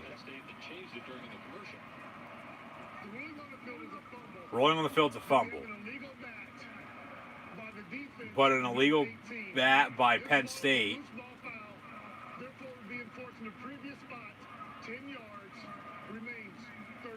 So Michigan's going to keep it 3rd down. You got to be kidding me. You can't look at that? You can't review that? He did not step out of bounds. That's not an illegal touch. If he was out of bounds when he touched it, okay, but he was not out of bounds. He was in bounds. Keeping the ball in bounds, didn't recover it by any means. And Penn State recovers. You have to look at that. It's a fumble. That's a for sure fumble. It's knocked out before it goes down. And then Shaka Toney knocks it inbounds. As he's already inbounds, he keeps it inbounds. And then 28 Jason Owe recovers before he runs out of bounds. Actually pushed out of bounds. So it should be Penn State football, but they say that's a penalty on the illegal touch. So Michigan keeps it, and they replay 3rd down now. And because it's a penalty, they can't review it. It's a fumble, though. You have to review this. It's Penn State football. I swear to God, Michigan comes back and wins this goddamn game. That's the only reason why. So him batting it forward was the issue. Not saying, but yes, saying they're screwing over Penn State. You got to look at that. You can't review that?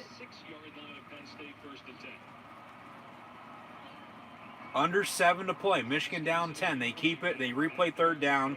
And it's going to be batted down, incomplete. Good coverage by Brandon Smith. So either way, 4th down, Michigan's going to punt here.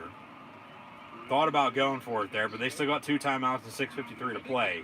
They're going to punt and play defense and hope for a quick 3 and out and get the ball back. Maybe a Cowboy fake punt. Or no, here comes Joe Milton in at quarterback, and Michigan's going to go for it on 4th down from the 44. Milton's going to keep it. That's a hold. That is a hold. Throw the damn penalty flag. He doesn't get the 1st down anyway.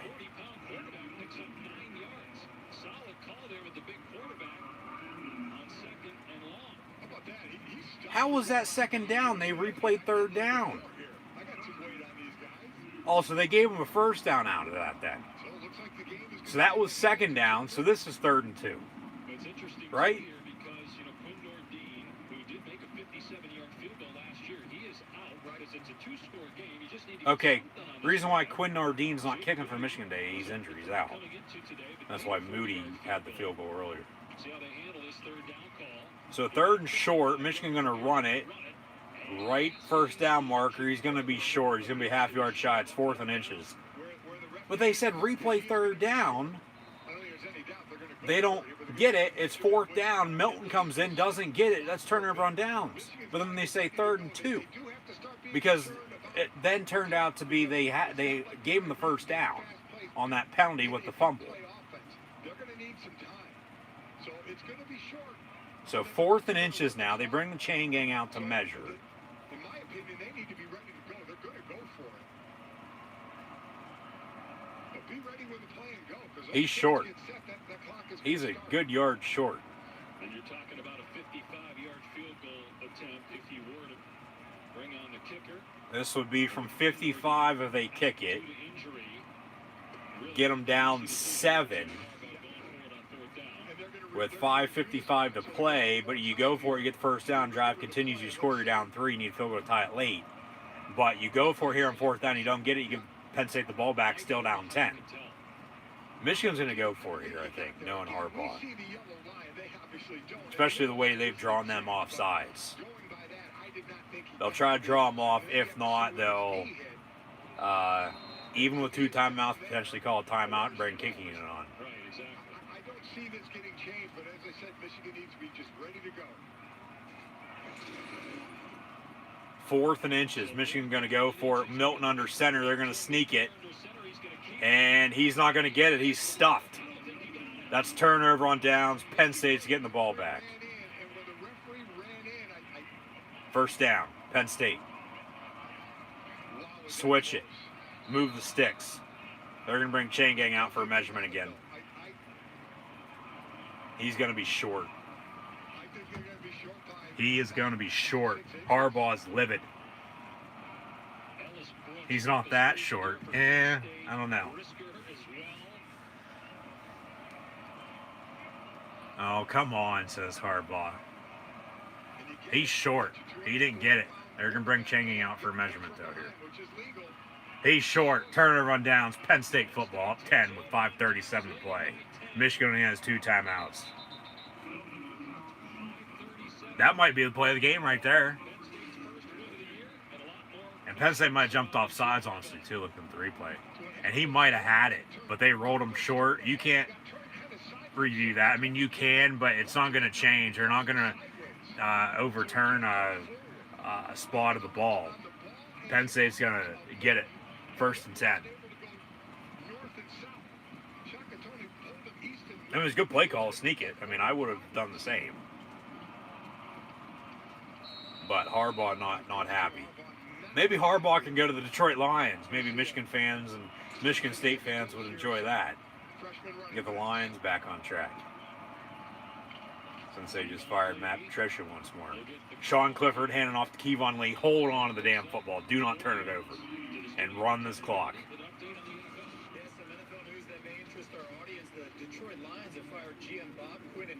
Oh, they fired their GM Bob Quinn and Matt Patricia. Darrell Bevel, former Seahawks offensive coordinator, former Wisconsin quarterback, going to take over as your interim head coach for the Lions. And yeah, the Falcons, Texans, and the Lions now have head coaching opportunities. Maybe James Franklin goes from the Lions to the Lions, or to the Texans, like O'Brien left Penn State for the Falcons, or who knows. It's going to be a interesting coaching carousel. Starting to heat up a little bit, so we'll get more into that when the time rolls around, of course. But Penn State, 2nd down, 5:31 to play after a Michigan timeout, up 10, 27-17. The Lions looking for their searching for their first one of the season.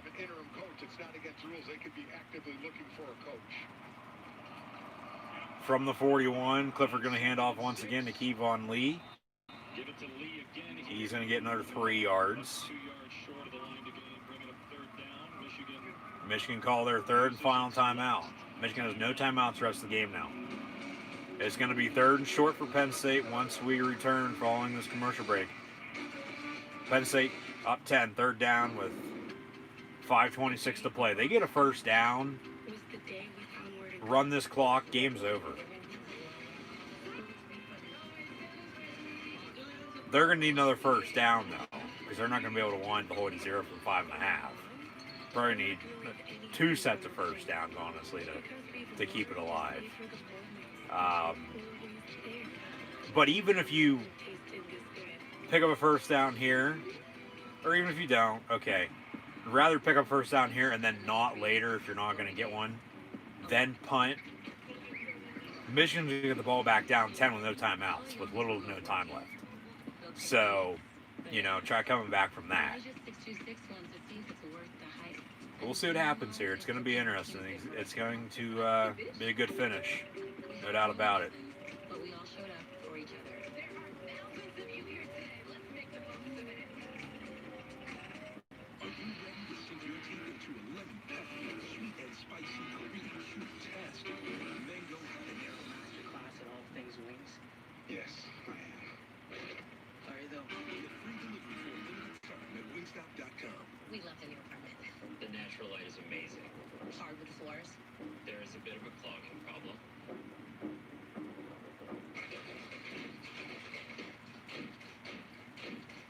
At least Geico makes it easy to bundle our renters and car insurance. Yeah, helping us save even more.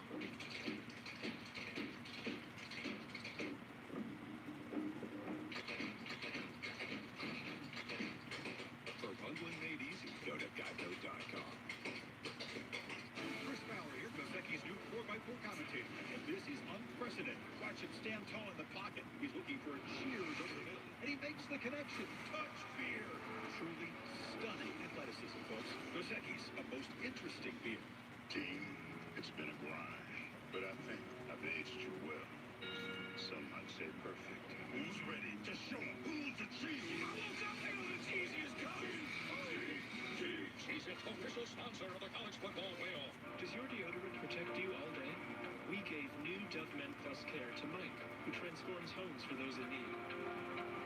I feel comfortable and protected all day long. Dove Men Plus Care, 48-hour freshness with triple action moisturizer. Are you expecting somebody else? The Bachelorette, Tuesday on ABC. Today's hardest working player brought to you by the Duluth Trading Company. Quarterback Sean Clifford. Yeah, Clifford's played well, honestly, today. He has. I mean, this is his best game since, last year.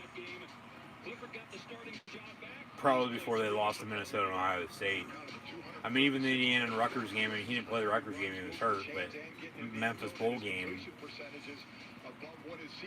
he's hasn't looked great, but he's looked pretty damn well. Levis in it, quarterback keeper. He's going to be brought down right at the sticks. They're going to give him a first down, though, it looks like. So now Penn State can run this clock. Run the ball. Just hold on to it, please. Do not turn it over. They're going to bring out Chain Gang once again for another measurement. See how they review this further. Jim Harbaugh saying the same thing you are. He's pointing backwards like they were the academy. He was behind the line, but the officials obviously thought that momentum wasn't stopped. Progress had not ended yet, and so he gets the first down. I just started looking at him when they were blowing the whistle, and I heard the whistle, and I thought he was behind the line. That's a first down. Clearly, as we see, is a first down. And now, All right, no good Chain Gang for Michigan today. Another Penn State first down.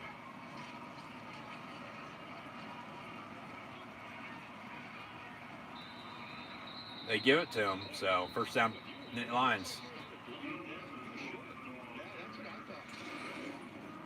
Now, Michigan is out of timeouts, and Jim Harbaugh can't challenge this, so the booth upstairs are going to have to stop it to review it further.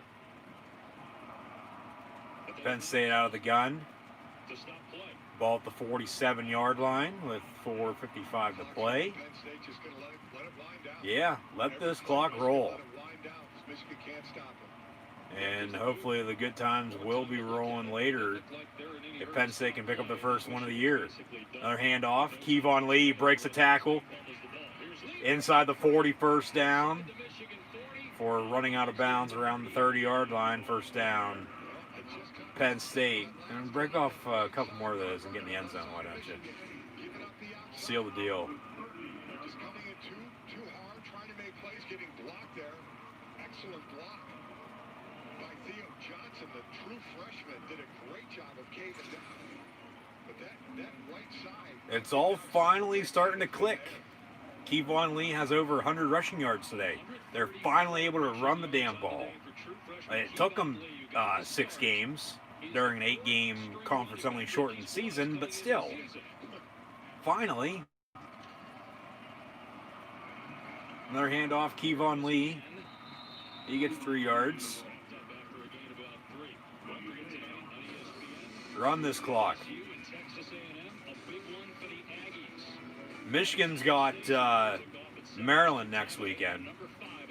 Penn State's got Rutgers. So those should be a couple good games as well. Kick time still to be determined, of course. But the road team in this series is going to win for the first time since 2015, it looks like. Motion man, Theo Johnson. Levis in at quarterback draw. He breaks a tackle. Gets to the 22. So he's going to be short of the first down. Yeah, College Football Playoff semis are the Rose and Sugar Bowl this year. I thought so. And the National Championships down in South Beach, Miami, Florida at the Orange Bowl. So the selection show is going to be on the December 20th, a few weeks late. Actually 2 weeks pushed back than usual, just due to everything being postponed. Season not starting on time, of course. But from the 22, hopefully, I mean, if Penn State can hold off and win this here, 2.5 to play up 10, to pick a first down here, game's over. Levis on another quarterback run up the gut, first down Penn State to the 15. That should do it, honestly. Penn State could run this clock out on a few kneel downs. You do the math. And Penn State is going to pick up their first win and go to 1-5 here in 2020. Harbaugh is going to lose to Penn State for the second year in a row.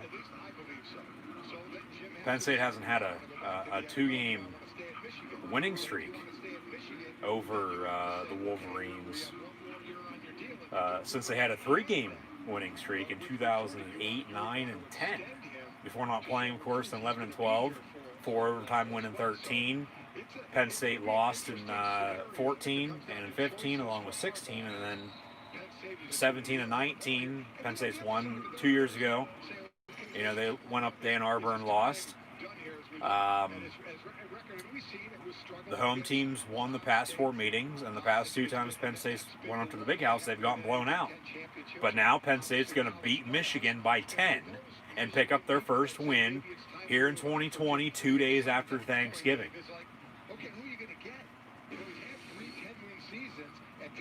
And Penn State with a kneel down. Penn State going to hit on another kneel down here.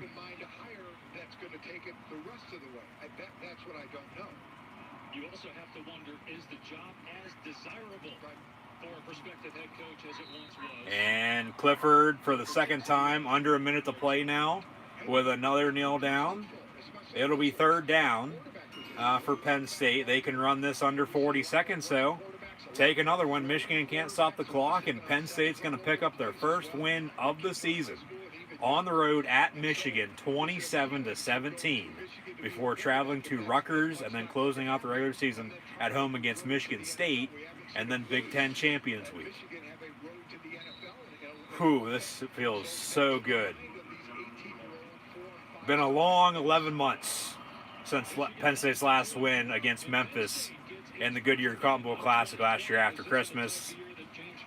Almost 11 months to the day come tomorrow. Handshake with Franklin and Harbaugh. Penn State going to win it on the road in the Big House at Michigan by 10, 27-17 to pick up their first win of the season to get to 1-5. Michigan going to fall to 2-4. Final score as we hit triple zeros. Penn State 27. Michigan 17.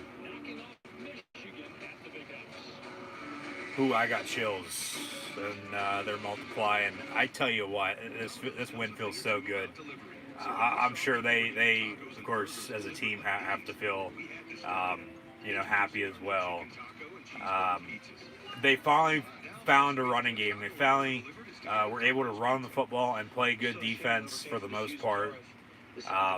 Clifford played better throwing, no interceptions. Penn State had no turnovers. They did, but it got called back after review. That scoop and score that Michigan returned tied it up at 7, could have changed it, but then Michigan scored anyway and we were tied at 7. And then it was 17-7 at the half, and, Penn State, first time they led all season at the half, and last time they led the half was last year against Memphis in the Goodyear Cotton Bowl. They won that game. They led at half today. They win today as well. And you know what I'm thankful for this year?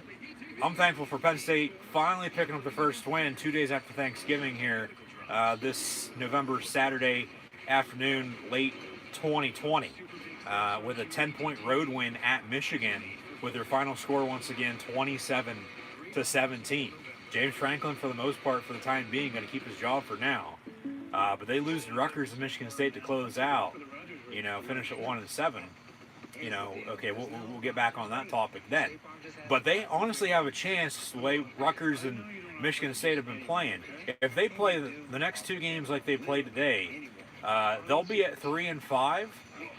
Potentially a win in a rematch against Nebraska, potentially in Big Ten Champions Week, or against Illinois right now as well.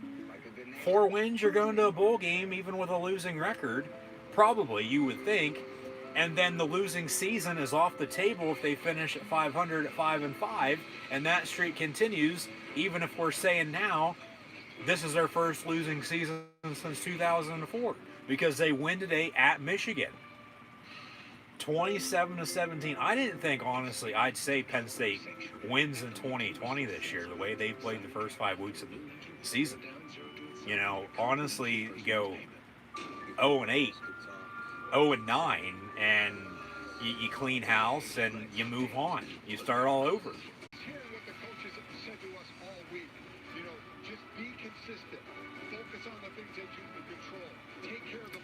Get some final stats and scores here. Sean Clifford finished 17-28, a $163, no touchdowns and no interceptions. Kevon Lee, in Devin Ford's absence, as he did not travel with the team due to a death in the family, continued thoughts and prayers. Kevon Lee got the start. He had 22 carries for 134 yards rushing and a touchdown. Sean Clifford also had 9 carries for 73 yards rushing and a score. Will Levis, 6-25 and a touchdown as well. Keziah Holmes, 10 carries for 34 yards rushing. Penn State with 3 rushing touchdowns and 2 field goals for a total of 27 points. Parker Washington was the go-to receiver this afternoon. He had 9 catches for 93 yards. Isaac Lutz, 3-30. Jahan Dotson also had 3 catches for 30 yards as well. Michigan, on the other side, falling to 2-4 after a triple overtime win on the road last Saturday night at Rutgers, who Penn State plays next week in Piscataway as well. Cade McNamara was only 12-25 for 91 yards passing. Michigan did not have a passing game whatsoever. He also had no passing touchdowns or no interceptions. But Hassan Haskins did have 17 carries for 101 yards rushing and 2 touchdowns, and then Michigan tacks on a field goal as well. Penn State also missed a field goal, so could have been 30-17, but it ends up 27-17, as Evans also had 4 carries for 35 yards. Bell, 4 catches for 40 yards. Henning, 3-31. Johnson, 2-15. So Penn State gets in the win column for the first time this year, 27-17 on the road at Michigan. See some other final scores. Indiana beat Maryland 27-11. Florida beat Kentucky 34-10 as well. Western Michigan 30-27 over Northern Illinois. Ohio 52-10 over Bowling Green. Georgia State came back and beat Georgia Southern 30-24, and Missouri defeated Vanderbilt 41-0, as Sarah Fuller did not get a chance for an extra point or even a field goal, as the Commodores get shut out on the road by the Mizzou Tigers, once again 41-0. Game still currently going on. Oklahoma State leads Texas Tech 50-37 in the Big 12. We got Buffalo leading Kent State 63-34. Ball State 27-17 over Toledo. East Carolina leads SMU as well late in the fourth quarter, 52-38. NC State and Syracuse in a close one, 36-29. Miami, Ohio shutting out, as is Coastal Carolina over Texas Tech. Miami, Ohio, the Redhawks beating, as they just began the fourth quarter, Akron 31-0 in the MAC. We've got Coastal Carolina 14-0 over Texas State. Louisiana Lafayette 7-0 over Louisiana Monroe. They just began, along with North Texas and University of Texas San Antonio, all tied up at 0. Arkansas State 7-0 over South Alabama. But still to come in college football this afternoon. We got the Iron Bowl about to begin with Auburn and Alabama. Pitt and Clemson about to kick off on ABC following Penn State's win at Michigan. Once again, Penn State just beat Michigan by 10, 27-17 if you're just now tuning in. Northwestern, Michigan State to kick off as well. Troy and App State. Egg Bowl with Mississippi State and Ole Miss. Rutgers, Purdue. Penn State fans, keep an eye out for that one as Penn State plays at Rutgers now next week. Louisville and Boston College. San Jose State, Boise State was looking forward to watching that, but that got canceled. San Diego State, Colorado rescheduled due to San Diego State, Fresno State being canceled, and Colorado USC being canceled. So they're going to play each other now in a non-conference game. LSU, Texas A&M should be a good one later on tonight in the SEC. Georgia, South Carolina, Utah, Washington as well, and then Nevada and Hawaii from the islands. But right now, we got Clemson about to kick things off at home. Senior day for the Tigers, with Trevor Lawrence potentially playing his, he's going to run down. He's going to go to the NFL. We all know that. He's an academic senior. So even though he's a junior playing football, he's technically a senior in the classroom. So he's technically a senior. He's going to be in the league next year. Probably a goddamn New York Jet. But, yeah, Pitt at Clemson in the ACC should be a good one. Sean McDonough and Tom Blackledge, former Penn State quarterback, on the call for ESPN. Pitt's gone to Clemson before, as mentioned earlier, and pulled off an upset. I don't think they'll do it today by any means. They'll join Penn State in the 5-loss column, hopefully. But, yeah, Trevor Lawrence playing for the first time in a little over a month. Clemson hasn't played since they lost to Notre Dame. But we're getting Pitt and Clemson, along with Auburn and Alabama, about to kick off here this 3:30 window for another college football Saturday final in the month of November, before we'll have regular season games next weekend, first weekend in December. Who would have thought Penn State would be playing a regular season game early and mid-December next month, over the next few weeks in the Big Ten Champions League, at Rutgers, Michigan State, and then Nebraska, Illinois right now, with how the standings are, with only one win. But they pick up their first win today on the road at Michigan, and that's really all that matters. They finally found a running game. Like I said, Kevon Lee had a little over 100 yards rushing there, so good for him. You know, got his first start as well in absence of Devin Ford, who did not travel, as mentioned, with the team due to death in the family. But Penn State with their first win. Penn State picks up the road win at Michigan, 27-17, because they had a running game and they finally played good defense. So, I mean, there's not much else to say. You keep it short and simple when you're on top, but then, you know, when all hell breaks loose, you don't know what to think. And, you know, there's all these reasons on why, you know, they've been 0-5. But Penn State finally finds a way to win. They finally win their first game of the season at Michigan once again, 27-17. They'll be at Rutgers next Saturday and then home against Michigan State before Big Ten Champions Week. Hopefully you'll tune in all live right here on YouTube for more college football Penn State live reactions. Be sure to like, follow, and subscribe on social media as always. Links in the description below, and hopefully you'll tune back in tomorrow and on Tuesday for some NFL action with the Kansas City Chiefs and Tampa Bay Buccaneers along with the Baltimore Ravens and Pittsburgh Steelers.